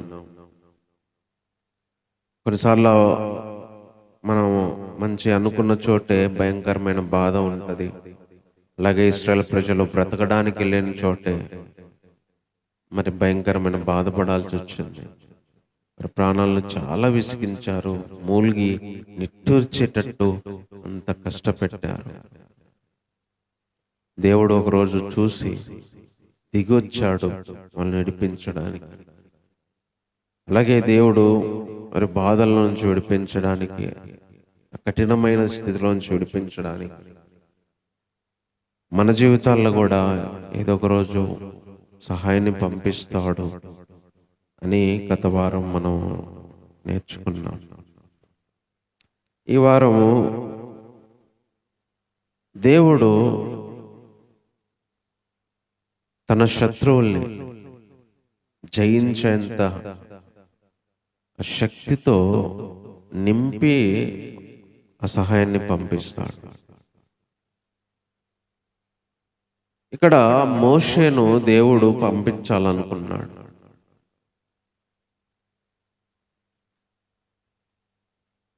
ఒకవేళ మోషే చనిపోయి ఉంటే ఇశ్రాయేల్ ప్రజలు మరి విడిపించబడే వాళ్ళు కాదేమో అనిపిస్తుంది. సరే, దేవుడు వేరే రూపంలో చేసి ఉండొచ్చేమో, కానీ దేవుడు ఒక సహాయాన్ని మనకు పంపించాలనుకున్నప్పుడు అది ఎంత కష్టమైనా కూడా అందులో దాన్ని కాపాడుతాడు. అదే ఈరోజు మనం నేర్చుకుంటున్న మొదటి విషయం. దేవుడు ఒక సహాయాన్ని మనకు పంపించాలనుకున్నప్పుడు అది ఎంత కష్టమైన పరిస్థితుల్లోనైనా ఆ సహాయాన్ని కాపాడుతాడు. ఇక్కడ దేవుడు మోషేను పంపించాలనుకున్నాడు వీళ్ళ దగ్గరికి. కానీ ఇక్కడ ఏం జరుగుతుందో తెలుసా? ఐగుప్తులో మగపిల్లోడు పుడితే ప్రతి ఒక్కరిని చంపుతున్నారు. రాజు ఆజ్ఞ ఇచ్చాడు, మగపిల్లోళ్ళు ఇశ్రాయేల్ ప్రజలకు పుడితే కాన్పుల దగ్గరే చంపేయండి, ఆడపిల్ల అయితేనే బ్రతకనియండి. ఎందుకంటే మగపిల్లోళ్ళు పుడితే మళ్ళీ అక్కడ వీళ్ళు మన మీద యుద్ధం చేసి మన మీదకి పొట్లాటుకొచ్చి మళ్ళీ చంపుకొని వెళ్ళిపోతారేమని ఎంత కుయుక్తిగా చేశారంటే వాళ్ళు మగపిల్లల్ని బ్రతకనియట్లేదు. మరి దేవుడు మరి వీళ్ళు నడిపించడానికి దేవునికి తెలుసు మోషేనే వెళ్ళాలి, మోషే ద్వారా విడిపించాలి. మరి మోషేను బ్రతకనియరు కదా ఇప్పుడు పుడితే. చూడండి దేవుడు ఎంత అద్భుతమైన వాడంటే అందరూ మగపిల్లలు చచ్చిపోతున్నారు. మోషే వాళ్ళ అమ్మ ప్రెగ్నెంట్ అయిన తర్వాత 3 నెలలు దాచిపెట్టింది. ప్రెగ్నెంట్ అయింది. ప్రెగ్నెంట్ అయిన తర్వాత పిల్లోని కన్న తర్వాత 3 నెలలు దాచిపెట్టింది ఆమె. అంటే వాళ్ళు వచ్చేలోపే కన్నింది, వాళ్ళు చంపకముందే ఈ పిల్లోడిని దాచిపెట్టింది. మనకు 2వ అధ్యాయంలో ఉంటుంది. 3 నెలలు అయ్యాక దాచిపెట్టలేకపోయింది, ఇంకా ఎట్టయినా తెలిసిపోద్ది అనుకుంది. ఈ స్టోరీ అంతా మనకు 2వ అధ్యాయంలో ఈ చరిత్ర మనకు ఉంటుంది. ఏం చేసినో మగపిల్లలందరినీ చంపుతున్నాడు. ఎట్టొక్కట్ట ఈమె ఆ మగపిల్లోని కన్న మగపిల్లోని 3 నెలలు దాచిపెట్టింది. ఇంకా 3 నెలల తర్వాత దాచిపెట్టలేకపోయింది, ఎందుకంటే ఏదో ఒక రూపంలో తెలిసింది కదా. ఎట్లయినా చచ్చిపోతాడేమో అనుకున్నదేమో, ఒక తెలివిగా ఒక ఆలోచన చేసింది. ఒక జమ్ము పెట్టె తయారు చేసి అందులో ఆ పిల్లోని పెట్టి ఈ ఫరో కుమార్తె స్నానం చేయడానికి ఏటికి వచ్చిందని ఏమో తెలుసుకున్నది. ఏం చేసిందంటే ఆ జమ్మి పట్ల ఆ పిల్లోని పెట్టి ఆ ఏటి దగ్గర ఆ కాలువ దగ్గర వదిలిపెట్టి ఈ రాజకుమార్తె చెలికత్తలందరూ స్నానం చేయడానికి వచ్చినప్పుడు ఆ పిల్లోడు ఏడుస్తుంటాడు. అప్పుడు ఒక పనికత్తెని పంపించి ఏంటి ఆ పెట్టె అని తీసుకొచ్చి చూస్తే ఆ పిల్లోడు ఏడుస్తా ఉంటాడు. ఏడుస్తే చూడండి, కొంచెం పొగరు, అహంకారము, ఇగో ఉన్న రాజకుమార్తెలైతే వీడు వాళ్ళ ఇశ్రాయేలు సంతానము, వీడిని తీసి నదిలో పడే అని చెప్పి అందరిని చంపుతుంటే వీడు బతికాడని చెప్పి వేసేవాళ్ళు. బహుశా ఈమె మంచి అమ్మాయి అనుకుంటా, మంచి రాజకుమార్తె అనుకుంటా. ఈ అమ్మాయికి ఏమైందంటే కనికరం కలిగింది. ఆ పిల్లోని చూడగానే కనికరం కలిగింది, జాలి కలిగింది. ఎందుకంటే దేశంలో పుట్టిన మగపిల్లలందరినీ చంపుతున్నారు. కొత్తగా ఈ వ్యక్తిని చంపితే వాళ్ళకు వచ్చే నష్టం ఏం లేదు. ఎందుకంటే పుట్టిన వాళ్ళందరినీ చంపుతున్నారు, పడేస్తున్నారు. అలాంటి టైంలో ఈ వ్యక్తిని చంపడము చాలా ఈజీ వాళ్ళకి. కొంచెం అమ్మాయికి మరి ఆ ఫీలింగ్ ఏంటంటే ఈజీగా చంపేసేది ఆ రాజకుమార్తె. కానీ దేవుడు ఆమెకు ఆ పిల్లోని విషయంలో దయ చూపించేటట్టు చేశాడు. కనికరపడింది. పెళ్లి కాకపోయినా చూడు ఆమె ఏమనుకుందో తెలుసా, ఈ పిల్లోని నా కొరకు పెంచుకుంటాను అని. ఈ పిల్లోని నా కొరకు పెంచుకుంటానని. అక్కడ ఒకవేళ మోషే చనిపోయి ఉంటే దేవుడు మరి ఇశ్రాయేలు ప్రజలను విడిపించడానికి మరి ఎలా పంపించేవాడు చెప్పండి. మోషే ఇశ్రాయేలు ప్రజలను విడిపించడంలో మెయిన్ పాత్ర వహించాడు దేవుడు. అందుకనే మనకు ఒక సహాయాన్ని పంపించాల్సినప్పుడు ఆ వ్యక్తిని ఆయనే కాపాడుకుంటాడు. మనకొచ్చే టయానికి వస్తుంది. మోషే పుట్టినప్పుడే పంపించాల.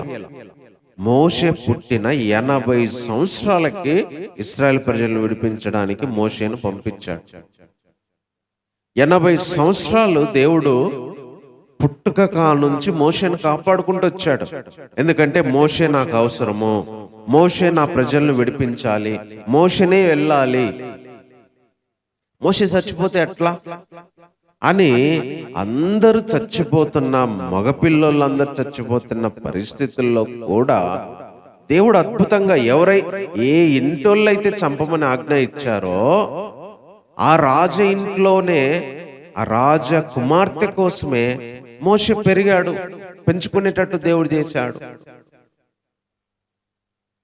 అంటే దేవుడు ఒక సహాయాన్ని, ఒక వ్యక్తిని తన ప్రజల కోసం సిద్ధం చేసినప్పుడు ఆయనే ఆ వ్యక్తిని కాపాడుకుంటాడు, అద్భుతంగా కాపాడుకుంటాడు. అది ఎంత అద్భుతం అంటే దేశంలో ఉన్న మగ పిల్లలందరూ, ఇశ్రాయేలు ప్రజల మగ పిల్లలందరూ చచ్చిపోతుంటే మోషే బతకడం చూడండి. బతకడం మళ్ళీ ఎక్కడ, రాజకుమార్తె నా కొడుకులాగా పెంచుకుంటానంది. ఇంకా అద్భుతమైందో తెలుసా, అక్కడే ఈ మోషే వాళ్ళ అక్క చూస్తా ఉంది ఏం జరిగిద్దా అని. దూరం నుంచి పెంచుకుంటాననగానే, మరి ఈ బిడ్డను నాకు పెంచమనగానే ఆమె ఏం చేసిద్దంటే, పెంచడానికి ఒక స్త్రీని తీసుకురమ్మంటే ఈ అమ్మాయి వెళ్ళి వాళ్ళ అమ్మనే పిలుచుకొని వచ్చేది. చూడండి, ఈ అమ్మాయి వెళ్ళి వాళ్ళ అమ్మనే పిలుచుకొని వస్తే వాళ్ళ అమ్మకి అప్పచెప్తాడు, అమ్మా ఆ ఫరో కుమార్తెకి తెలియదు ఆ బిడ్డ నిజంగా ఆమె బిడ్డ అని. నాకు వరకు పెంచాలి కదా, ఎవరినొకరిని తీసుకురా శ్రీని అని చెప్తే ఈ అమ్మాయి వెళ్ళి వాళ్ళ అమ్మనే తోలుకొని వచ్చింది. వాళ్ళ అమ్మనే తోలుకొని వస్తే ఈ ఫరో కుమార్తె అంటది, అమ్మా నీకు నేను డబ్బులు ఇస్తాను, ఈ అబ్బాయిని నా కొరకు పెంచంటే మోషే తల్లి అబ్బాయిని మోషే ఆమె కొరకు పెంచింది. చూడండి ఎంత అద్భుతం ఇది. బ్రతకడమే కష్టం అనుకున్న రోజుల్లో దేవుడు బ్రతికించాడు. రెండవది, ఎవరో ఒకరి దగ్గర కూడా బతకలేదు, సొంత తల్లి దగ్గరే మళ్ళీ బతకడానికి అవకాశం ఇచ్చాడు. ఇది దేవుడు తప్ప అసలు జరిగిద్దా?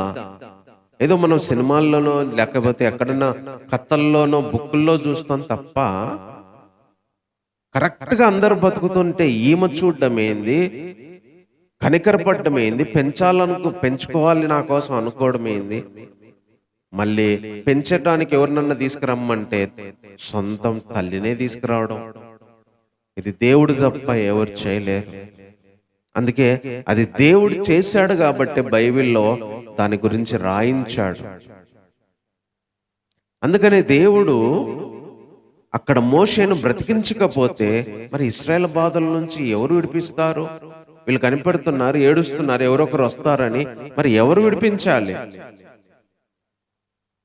అందుకే దేవుడు ఒక సహాయాన్ని, ఒక వ్యక్తిని మన దగ్గరికి పంపించాలనుకున్నప్పుడు దాన్ని ఆయనే కాపాడుకుంటాడు. మనం ఏం చేయాల్సిన అవసరంలా, మనకు వచ్చే టయానికి వచ్చింది, వచ్చే రోజుకు వస్తారు, ఇయ్యాల్సిన రోజు ఇస్తాడు, అంతవరకు దాన్ని దేవుడే కాపాడుకుంటాడు. ఇది మనం నేర్చుకుంటున్న విషయం.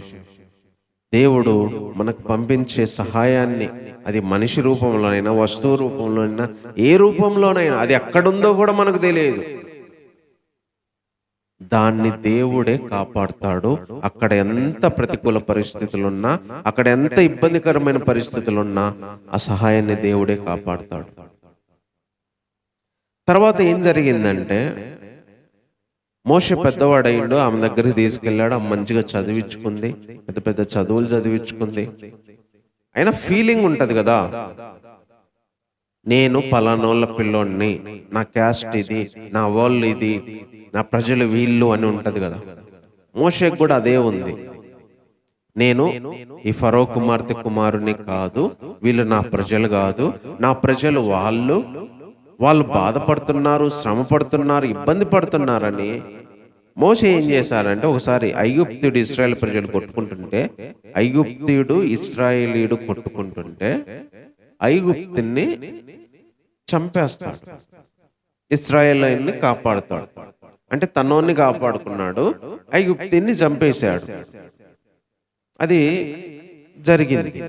తర్వాత రెండోసారి ఏం జరిగిందంటే, ఇప్పుడు ఇళ్లలోనే కొట్లాడుకుంటున్నారు, ఇశ్రాయేల్లోనే ఇళ్లలోనే కొట్లాడుకుంటున్నారు.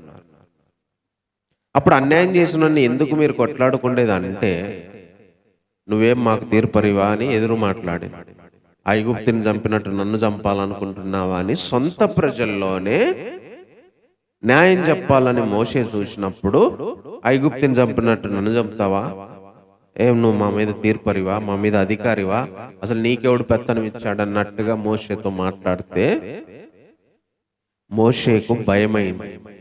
అంటే నేను చంపిన విషయం తెలిసింది, ఐగుప్తుని చంపారు అని రాజుకు తెలిస్తే మోషేని చంపేస్తాడు. అక్కడ ఏం జరిగిందంటే, ఇశ్రాయేల్ ప్రజలు ఇద్దరు కొట్లాడుకుంటున్నారు, ఇళ్లల్లో కొట్లాడుకుంటుంటేనే ఒకటి రివర్స్ అయ్యాడు మోషేకి. అమ్మాయి ఇది ఎక్కడ తెలిసిద్దో రాజుకి తెలిస్తే నన్ను చంపుతాడని మోషే భయపడే ఐగుప్తు దేశాన్ని వదిలిపెట్టి పారిపోయింది. తెలిసింది, అది ఫరో రాజుకు తెలిసింది, చంపాలనుకున్నాడు. అయితే మోషే పారిపోయిండు. మోషే పారిపోయి అక్కడ గొర్రెలు మేపుతుంటే వాళ్ళకి హెల్ప్ చేస్తే, అమ్మాయిలకి వాళ్ళ ఇంటికి తీసుకెళ్తే, వాళ్ళు అక్కడ వాళ్ళ మామ చూసి వాళ్ళలో ఒక అమ్మాయిని ఇచ్చి పెళ్లి చేస్తే ఆడే గొర్రెలు కాసుకుంటా బతుకుతా ఉన్నాడు. అట్లా ఐగుప్తుల 40 ఏళ్ళు బతికితే గొర్రెలు కాసుకుంటా 40 ఏళ్ళు బతుకుతున్నాడు. ఏంది, బతకడం కోసం పారిపోయాడు. చూడండి, దేవుడు ఒక వ్యక్తిని, ఒక సహాయాన్ని మనకు పంపించాలన్నప్పుడు ఆయన కాపాడుకుంటాడు. అది ఎంత దూరంలో ఉన్నా కూడా దేవుడు దాన్ని మన దగ్గరికి తీసుకొస్తాడు. మోషే పారిపోయాడు, వెళ్ళిపోయాడు దూరంగా, ఐగుప్తు దేశానికి, తన ప్రజలకి దూరంగా వెళ్ళిపోయాడు. ఏదో చేయాలనుకున్నాడు తన శక్తితో, కానీ చేత కాలేదు. ఇంకా నాకెందుకు ఈ బాధ అని అక్కడికి వెళ్ళి ఒక ఫ్యామిలీకి హెల్ప్ చేస్తే, వాళ్ళ ఇంట్లోనే ఉంచుకొని ఒక అమ్మాయిని ఇచ్చి పెళ్లి చేస్తే ఆడే గొర్రెలు కాసుకుంటా బతుకుతున్నాడు. అట్లా తన లైఫ్ 80 ఏండ్ల వరకు బ్రతుకుతా ఉన్నాడు. కానీ దేవుడు చూసారా, 80 ఏండ్ల తర్వాత అక్కడికి వెళ్ళి మోషేని పిలుస్తాడు, మోషే మోషే అని. ఎవరయ్యా అంటే, నేను మీ దేవుణ్ణి, నువ్వు రావాలి, నా ప్రజల దగ్గరికి వెళ్ళాలి, నేను వాళ్ళని తీసుకురావాలని చెప్పి ఆ గొర్రెలు కాసుకుంటుంటే దేవుడు ఆ గొర్రెలు కాచుకునే దగ్గరికి వెళ్ళి మోషేను పిలుచుతాడు. నిజంగా ఎంత అద్భుతం అంటే అది, దేవుడు మనకు ఏర్పాటు చేసిన వ్యక్తిని, సహాయాన్ని, అది ఎంత దూరం వెళ్ళినా, ఎన్ని సంవత్సరాలు అది మనకు దూరంగా ఉన్నా, దేవుడు వెళ్ళి మళ్ళీ దాన్ని, ఆ వ్యక్తిని తోలుకొని వస్తాడు, పిలుచుకొని వస్తాడు. ఇక్కడ మోషే 40 ఏండ్లు పారిపోయి దూరంగా ఉన్న తన ప్రజలను విడిపించడానికి మోషే దగ్గరికి వెళ్ళి పిలుచుకొని వచ్చాడు. అందుకనే ఒక వ్యక్తిని గాని, ఒక సహాయాన్ని గాని, ఒక ఏర్పాటు మనకు చేసినప్పుడు అది ఎంత దూరం వెళ్ళిపోయినా, మనకు అందనంత దూరం వెళ్ళిపోయినా కూడా దేవుడే దాన్ని మళ్ళీ మన దగ్గరికి తీసుకొస్తాడు. దేవుడే దాన్ని తీసుకొని వస్తాడు. అందుకనే దేవుడు చేసే సహాయము, దేవుడు ఒక సహాయాన్ని చేయాలని అనుకున్నప్పుడు అది ఎవ్వరి తరం కాదు ఆపడం. చంపే దగ్గర దేవుడు ఆ వ్యక్తిని బతికించుకుంటూ వచ్చాడు. దూరంగా పారిపోయి 40 ఏళ్ళు తన పని చేసుకుంటున్నా సరే అక్కడికి వెళ్ళి పిలుచుకొని వచ్చాడు. అందుకనే కొన్నిసార్లు మనకు వచ్చే సహాయం పోయింది అనిపిస్తుంది, దూరం అయింది అనిపిస్తుంది, అయితే మనుషులు దూరం అయిపోయినారు అనిపిస్తుంది. కొన్నిసార్లు మనకు అందనంత దూరం వెళ్ళిపోతాయి కొన్ని పరిస్థితులు, కొంతమంది వ్యక్తులు. మన దగ్గరికి రావాల్సింది, మనతో ఉండాల్సింది, మనకివ్వాల్సింది, మనల్ని బ్రతికించడానికి మనకు సహాయంగా రావాల్సింది దూరంగా వెళ్ళిపోవచ్చు కొన్నిసార్లు. మోషే కదా సహాయం చేయాల్సినోడు పారిపోయి తన ప్రాణం కోసం దూరంగా వెళ్ళినట్టుగా, తన ప్రజలను విడిపించడానికి బదులు పారిపోయి తన బ్రతుకును కాపాడుకోవాల్సినట్టుగా వెళ్ళిపోయాడు. 40 ఏళ్ళు దూరంగా ఉన్నాడు. కానీ దేవుడు చూసారా, అక్కడికి వెళ్ళి మరి మోషే మోషే అని పిలిచి మరి తీసుకొని వస్తాడు. రా, నేను నిన్ను మళ్ళీ ఐగుప్తుకి పంపిస్తాను. కాబట్టి దేవుడు తన ప్రజల్ని నడిపించడానికి ఏర్పాటు చేసిన దాన్ని ఎవ్వరి తరం కాదు. అందుకనే అందరూ చచ్చిపోతున్నారు, కానీ మోషే బతికించబడ్డాడు. మోషే నన్ను చంపుతారని పారిపోయాడు, కానీ మోషే దేవుడు అంత దూరం వెళ్ళినా కూడా మోషే దగ్గరికి వెళ్ళి తీసుకొచ్చాడు. ఇక మూడో విషయం ఏంటంటే, మోషే అంటాడు, పిలిస్తే చాలా కారణాలు చెప్పిండు.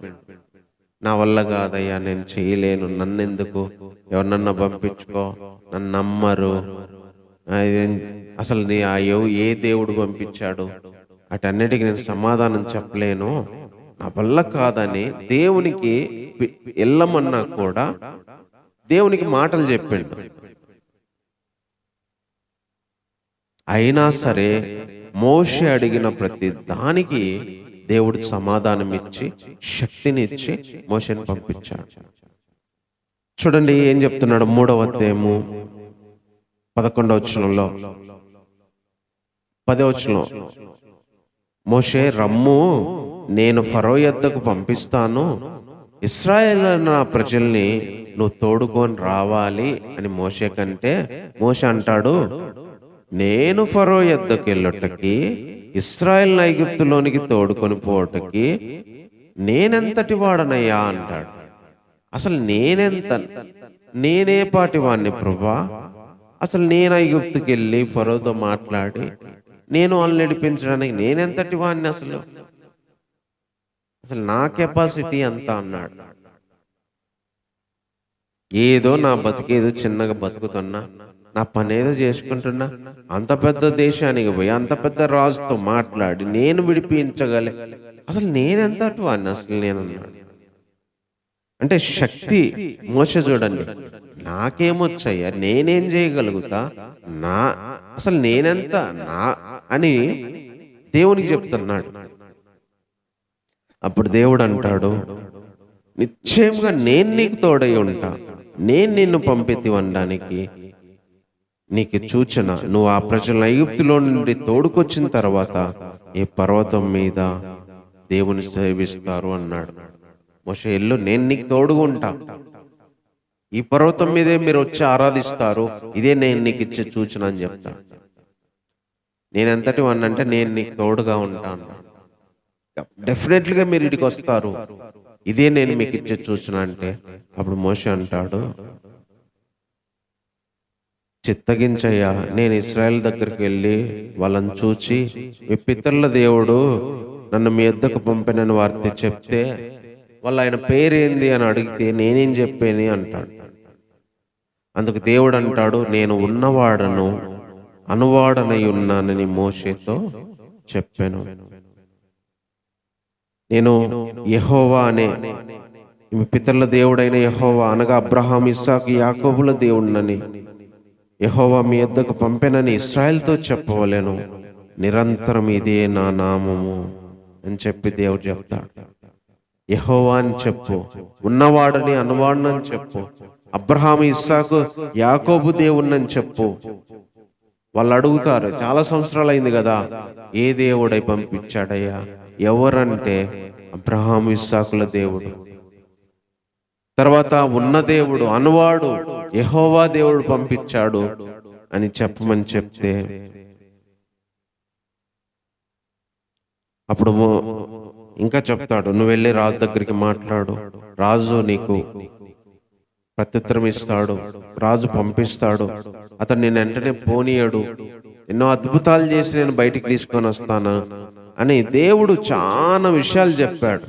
నేను తోడుగుంటాను, ఈ పేరు చెప్పు, ఇట్లా చెయ్యి అని చెప్తే మోషే అంటాడు, చిత్తగించయ్యా, వాళ్ళు నన్ను నమ్మరు, నా మాట వినరు అన్నాడు. మూడో కారణం చెప్పాడు. ఫస్ట్ ఏమో నేనెంతటోని అన్నాడు, రెండోది ఏమో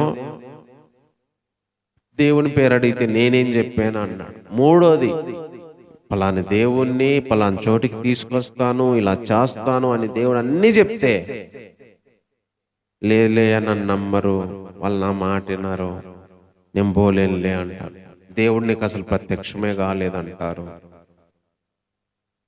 అని మూడో కారణం చెప్తాడు. మళ్ళీ దేవుడు, సరే నమ్మరు అంటున్నావు కదా, నీ చెయ్యి తీసుకొని రొమ్మున పెట్టుకోమంటాడు. అది మడత పెట్టి రొమ్మున పెట్టుకుంటే కుష్ఠం ఏర్పడింది. మళ్ళీ తీసేస్తే అది పోయింది. నీ చేతిలో ఏముంది అంటే కర్ర ఉందండి, కింద పడేయంటే పాము అయింది, మళ్ళీ పోయి తోక పట్టుకోగానే కర్ర అయింది. రెండు సూచనలు చెయ్యి, అప్పుడు నమ్ముతారు నేనే దేవుణ్ణి, నేనే నీతో మాట్లాడింది, నేనే నిన్ను పంపించింది అని. ఒకటి నమ్మకపోయినా రెండు చెయ్యి, అప్పుడు నమ్ముతారని మోషేకి చెప్తే మోషే మళ్ళీ నాలుగో కారణం ఏం చెప్తాడో తెలుసా? ప్రభువా, ఇంతకు మునుపైనను నీవు నీ దాసునితో మాట్లాడినప్పుడైనను నేను మాట నేర్పరిని కాదు, నేను నోటి మాంద్యము నాలుక మాంద్యము కలవాణ్ణి. అయ్యా, నాకు మాట్లాడడం రాదు, నాకు మాటలంతా నేర్పరిని కాదు, నాకు నాలుక మందం కొంచెం నత్తి, నేను మాట్లాడలేను, ఇదంతా నేను చేయలేను అంటాడు. నన్ను నమ్మరు అంటే దానికి అద్భుతాలు చేసి శక్తించండు, నా పేరేంది అంటే దానికి చెప్పిండు, నేను ఎంతటి వాడిని అంటే నేను నీకు తోడుగా ఉంటా అన్నాడు.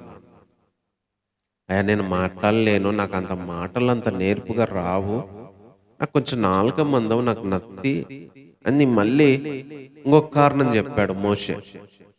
అప్పుడు దేవుడు చూడండి మళ్ళీ ఏమంటాడు, మానవునికి నోరిచ్చిన వాడేవుడు, గుడ్డివాణ్ణి కానీ చెవిటివాణ్ణి కానీ మూగవాణ్ణి కానీ పుట్టించిన దేవుడు యెహోవానై నేనే కదా, కాబట్టి ఎల్లు, నేను నీ నోటికి తోడయ్యండి, నువ్వేం పలకాల్సింది నీకు బోధిస్తానని మళ్ళీ దానికి చెప్తాడు.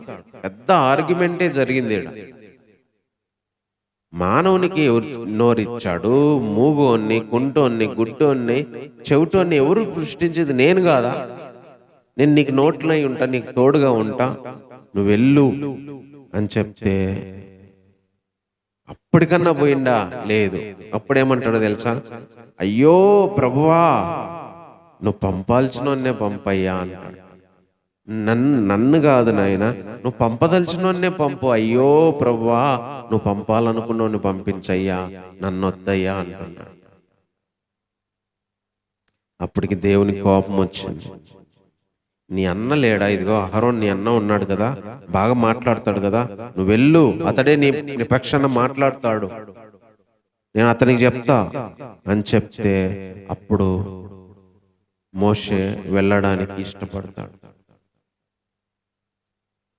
చూసారా, ఇక్కడ ఒక వ్యక్తి సహాయము కాపాడడానికి రావాల్సిన వ్యక్తి రావడానికి ఎన్ని కారణాలు చెప్పిండో తప్పించుకోవడానికి. నా వల్ల కాదయ్యా, నేనెంతటి వాణ్ణి, నన్ను నమ్మరు, నా మాట వినరు, నాకు నాలుక మందం, నత్తి, మాట్లాడలేను, నువ్వు పంపాల్సిన పంపయ్యా, నీ పేరేంది అడిగితే నేను మీ దేవుడి పేరు అంటే నేనేం చెప్పేని, ఇవన్నీ నా వల్ల కాదు అని చెప్తాడు. అయినా దేవుడు ప్రతి దానికి కోప్పడకుండా, ప్రతి దానికి సమాధానం చెప్పుకుంటా, ప్రతి దానికి అతనికి బలమిచ్చుకుంటా అతన్ని సిద్ధపరిచి పంపించాడు. దీనంతటి ద్వారా దేవుడు మనకు నేర్పిస్తుందే ఇది. ఒక సహాయంగా ఒక వ్యక్తిని మన కొరకు ఏర్పాటు చేసినప్పుడు, ఒక అవకాశాన్ని ఏర్పాటు చేసినప్పుడు, ఒక వస్తువుని ఏర్పాటు చేసినప్పుడు, అది ఏదైనా ఏర్పాటు చేసినప్పుడు అది ఎట్లాంటి పరిస్థితుల్లోనైనా దాన్ని కాపాడుతాడు. మోషేను అట్లా కాపాడి తర్వాత అది ఎంత దూరం ఉన్నా కూడా పిలుచుకొని వస్తాడు. చివరికి ఆ వ్యక్తికి నాకు శక్తి లేదు, నేను వెళ్ళను, నా వల్ల కాదు అన్నా ఆ వ్యక్తి బలమిచ్చి, శక్తినిచ్చి, ధైర్యమిచ్చి, అన్ని చెప్పి ఆ వ్యక్తిని పంపించాడు. అలాగే దేవుడు మనకు చేయగలడు. దేవుడు చూడని ఇంత అవసరం దేవునికి ఏంది? తన ప్రజలను వారి బాధల్లో నుంచి విడిపించాలి, తన ప్రజలను వారి ఇబ్బందుల్లో నుంచి విడిపించాలి. అంటే ఈ మోషేని బ్రతికించాలి. అందరు చచ్చిపోయిన ఈ మోషేని బతకాలి. అందుకే ఫరో కుమార్తె దగ్గర పెంచేటట్టు చేశాడు. మోషే వెళ్ళి దూరంగా పారిపోయాడు, దేవుడు వెళ్ళి పిలుచుకొచ్చుకున్నాడు. నేను పోలేను, నా వల్ల కాదు, నన్ను నమ్మరు, నాకు మాటలు రావు, నా వల్ల కాదు, ఎవరినన్నా పంపేయ్యా, పంపటోని అని ఎన్ని కారణాలు చెప్పినా కూడా ఆ వ్యక్తినే ప్రతి దానికి చెప్పి చెప్పి చెప్పి ఒప్పుకునేదాకా పంపించాడు. ఇదంతా ఎందుకంటే తన ప్రజలను విడిపించాలి, తన ప్రజలను కాపాడాలి, తన ప్రజలను వాళ్ళ మూలుగుల్లోంచి, వారి నిట్టూర్పుల్లోంచి విడిపించాలి. సో దేవుడు ఈరోజు మనకు చెప్తుంది ఏంటంటే, మనకు పంపించాల్సిన సహాయాన్ని ఆయనే కాపాడుతాడు. అది ఎంత దూరమైన, ఎన్నేళ్ళు మనకు దూరంగా ఉన్నా ఆయనే మనల్ని పిలుచుకొని వచ్చి మన దగ్గరికి పంపిస్తాడు. దానికి కావలసిన శక్తి దేవుడే ఇచ్చి పంపిస్తాడు మన దగ్గరికి. మోషే చనిపోయినా కూడా అక్కడ సహాయం వచ్చేది కాదు. మోషే దూరంగా వెళ్ళిపోయాడని దేవుడు వదిలిపెట్టింటే సహాయం వచ్చేది కాదు. మోషే కారణాలు చెప్పి సాకులు చెప్పాడని వదిలేసింటే సహాయం వచ్చేది కాదు, వారు విడిపించబడే వాళ్ళు కాదు. అందుకే ఒక వ్యక్తికి సహాయం చేయడానికి, విడిపించడానికి దేవుడు వెనకాల జరిగిస్తుంటది. కనీసం ఇశ్రాయేలు ప్రజలకు ఈ విషయం తెలియదు. ఇశ్రాయేలు ప్రజలకు వీళ్ళ బాధలు వీళ్ళు ఉన్నారు, కానీ దేవుడు అక్కడ సహాయాన్ని కాపాడుతున్నాడు, సహాయాన్ని పంపిస్తున్నాడు, సహాయాన్ని పిలుచుకొస్తున్నాడు, సహాయంతో మాట్లాడుతున్నాడని ఈ ప్రజలకు తెలియదు. వీళ్ళకంత బాధే తెలుసు. మనకు కూడా తెలియదు. మనము మన జీవితాన్ని చూసుకుంటున్నాం, కానీ మన కోసం దేవుడు ఏం చేస్తున్నాడు, ఎక్కడ ఏది ఎలా చేస్తున్నాడు, ఎక్కడ ఏది ఏర్పాటు చేస్తున్నాడు, ఏది సిద్ధపరుస్తున్నాడు, ఏ విధంగా తీర్చిదిద్దుతున్నాడు, ఏమేమి చేస్తున్నాడు మనకు తెలియదు. మన కోసం చేసే దేవునికి తెలుసు. అది మన దగ్గరకు వచ్చిన రోజే తెలిసింది, మనకు జరిగిన రోజే తెలిసింది. మనం విడిపించబడిన రోజే తెలిసింది. కాబట్టి దేవుడు ఏర్పాటు చేసిన సహాయాన్ని దేవుడే కాపాడుతాడు. అది ఎంత దూరం ఉన్నా దేవుడే పిలుచుకొస్తాడు. దానికి శక్తి లేదన్నా కూడా, అది రానన్నా కూడా దేవుడే దానికి శక్తినిచ్చి మన దగ్గరికి తీసుకొస్తాడు. అంటే గొప్ప దేవుడు మనకున్నాడు. కాబట్టి ఈ మాటలను బట్టి ప్రార్థన చేసుకుందాం. ఒకవేళ మనకు తెలియకపోవచ్చు మనం ఏ స్థితిలో ఉన్నా కూడా, మనకు అర్థం కాకపోవచ్చు, నిట్టూర్పులు, బాధ, శ్రమే మనకు ఉండొచ్చు. అందుకే దేవుడు ఏం చేస్తున్నాడో మనకు జరిగేదాకా తెలియదు. దేవుడు ఎక్కడ ఏది ఏర్పాటు చేశాడో మనకు వచ్చేదాకా తెలియదు. ఎన్ని సంవత్సరాలు పట్టుద్దో అది కూడా మనకు తెలియదు. మనల్ని పంపించడానికి, మనల్ని కాపాడడానికి, మనకు సహాయం చేయడానికి ఏ వ్యక్తిని సిద్ధపరిచాడో, ఏ వస్తువుని సిద్ధపరిచాడో, ఏ సహాయాన్ని సిద్ధపరిచాడో, దేన్ని రెడీ చేస్తున్నాడో మనకు తెలియదు. మోషే చచ్చిపోవాల్సినోడు, అందరు చచ్చిపోయినా మోషేని కాపాడినాడు. మోషే బతకాలి, ఎందుకంటే తన ప్రజలను విడిపించాలి. చచ్చిపోతే ఎట్లా? మోషే పారిపోయి గొర్రెలు పెంచుకుంటే ఎట్లా? పారిపోయి తన బతుకు చూసుకుంటే ఎట్లా? లేదు మళ్ళీ రావాల్సిందే అని తీసుకొచ్చాడు. నా వల్ల కాదు, నేను చేయలేను, నేనెంత, నాకు నాలుక మందో, నేను వెళ్ళనయ్యా, నన్ను నమ్మరన్నాడు. ఎవరినన్నా పంపియ్యా అన్నాడు. లేదు నువ్వే రావాలని ప్రతి దానికి మోషేకి శక్తినిచ్చి మాట్లాడి పంపించాడు. అలాంటి గొప్ప దేవుడు ఈరోజు మనకున్నారు. కాబట్టి ప్రార్థన చేసుకుందాం. ప్రేమ కలిగిన దేవా, నీకు వందనాలు చెల్లిస్తున్నాం. దేవా,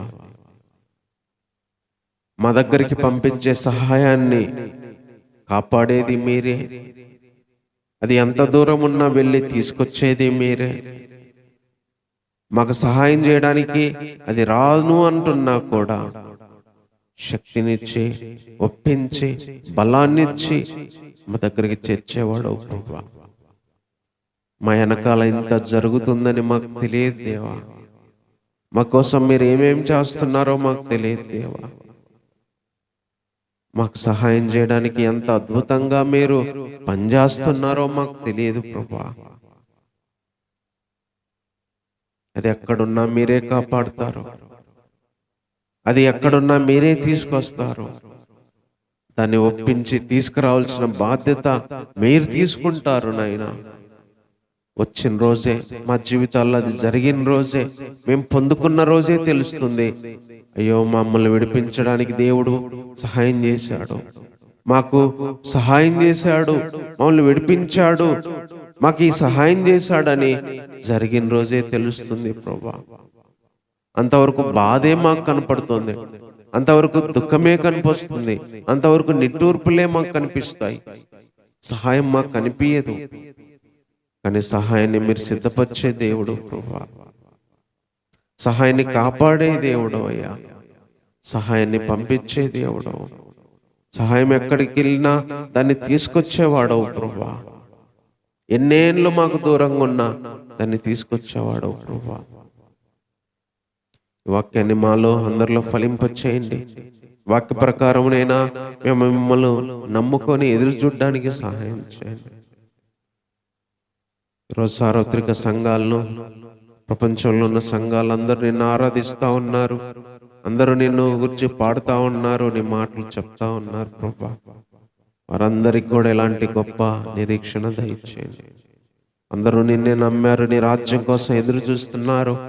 ఇంకా ప్రభా ఎంతో మంది చేర్చబడలేదు ప్రభా, అని చేర్చుకోండి, నీ రాజ్యంలోకి తీసుకోండి ప్రభా. మేమందరం నీ కొరకే ఎదురు చూస్తున్నాం. మమ్మల్ని విడిపించడానికి యేసుక్రీస్తునే పంపించారు, మమ్మల్ని రక్షించడానికి నీ కుమారుణ్ణే పంపించారు ప్రభా. అక్కడన్న ఒక దేశం నుంచి ఇంకొక దేశానికి, ఇక్కడైతే ఈ భూమి మీద నుంచి పరలోకానికి తీసుకెళ్లాలని నీ సొంత కుమారుని పంపించారు ప్రభా. నీ సొంత ఏర్పాటు మా కోసం చేశారు నాయనా.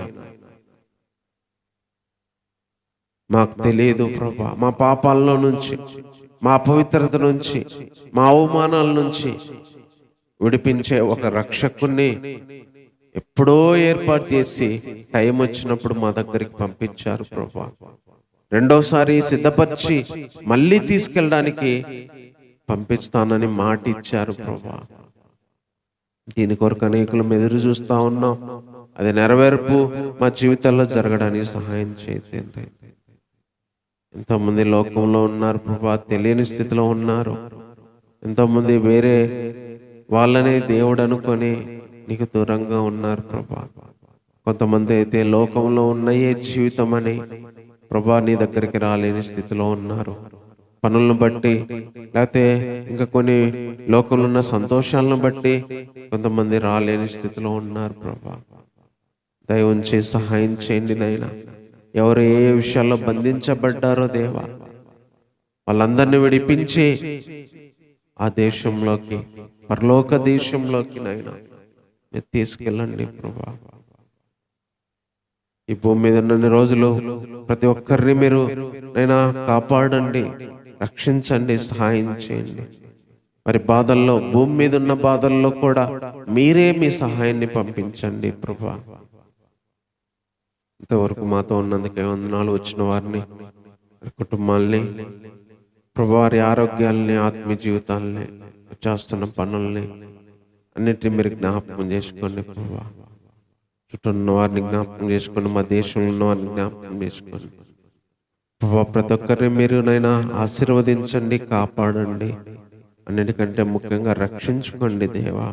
నీలోకి రాగలిగేటట్టు సహాయం చేయండి. ఈరోజు ఇంతవరకు మాతో ఉన్నందుకే వందనాలు చెల్లిస్తున్నాం. ఈ ఆరాధనలు ఇంతవరకు సహాయం చేసినందుకే వందనాలు ప్రభా. ఈ వారం అంతా మమ్మల్ని కాపాడండి. నేను ఎలక్షన్ విషయంలో కాపాడండి ప్రభా. నీకు అనుకూలమైన పరిపాలన దేశంలో దయచేయండి దేవా. ఎవరిని తీసుకురావడం నీ ఉద్దేశమో, ఎవరి వల్ల దేశానికి మేలు కలిగిద్దని మీరు అనుకుంటారో ప్రభా, వారినే తీసుకురండి నాయనా. అది రాష్ట్రంలోనైనా దేశంలోనైనా ప్రభా. ఆయా సంఘానికి, సువార్తకి వ్యతిరేకంగా ఎంతో మంది ప్రభా పనిచేయాలని చూస్తా ఉన్నారు ప్రభా. వారి విషయంలో మీరే సహాయం చేయండి. అధికారాలని, ప్రభుత్వాలని మీ ఆధీనంలోకి తీసుకోండి ప్రభా. ఎవరైతే మంచి ప్రజలకి, దేశానికి చేస్తారో వారిని మీరు నిలబెట్టండి ప్రభా. ఎక్కడ ఏ గొడవలు, ఇబ్బందులు కలగకుండానైనా అన్ని సాఫీగా జరగడానికి సహాయం చేయండి. ఈ వారం అంతా మాతో ఉండండి. అన్ని విషయాల్లో మీకు చూపించండి. మళ్ళీ తిరిగి నీ సన్నిధులు మేము కలుసుకునేంత వరకు ప్రభా నీ కాపుదల ఉంచండి ప్రభా. నీ నడిపింపు ఉంచండి, మీ సహాయాన్ని ఉంచండి తండ్రి. మరోసారి నీకు హృదయపూర్వకంగా వందనాలు చెల్లిస్తూ ఈ ప్రార్థన మా రక్షకుడైన యేసుక్రీస్తు వారి నామములోనే ప్రార్థించి అడిగి వేడుకుంటున్నాము తండ్రి. ఆమేన్. మన తండ్రి అయిన దేవుని ప్రేమ, ఆయన కుమారుడు మా రక్షకుడైన యేసుక్రీస్తు వారి కృప, పరిశుద్ధాత్మిక సహవాసము, సన్నిధి మనందరికీ దేవుడు సహాయం చేసి నడిపించును గాక. ఆమేన్. అందరికీ వందనాలు.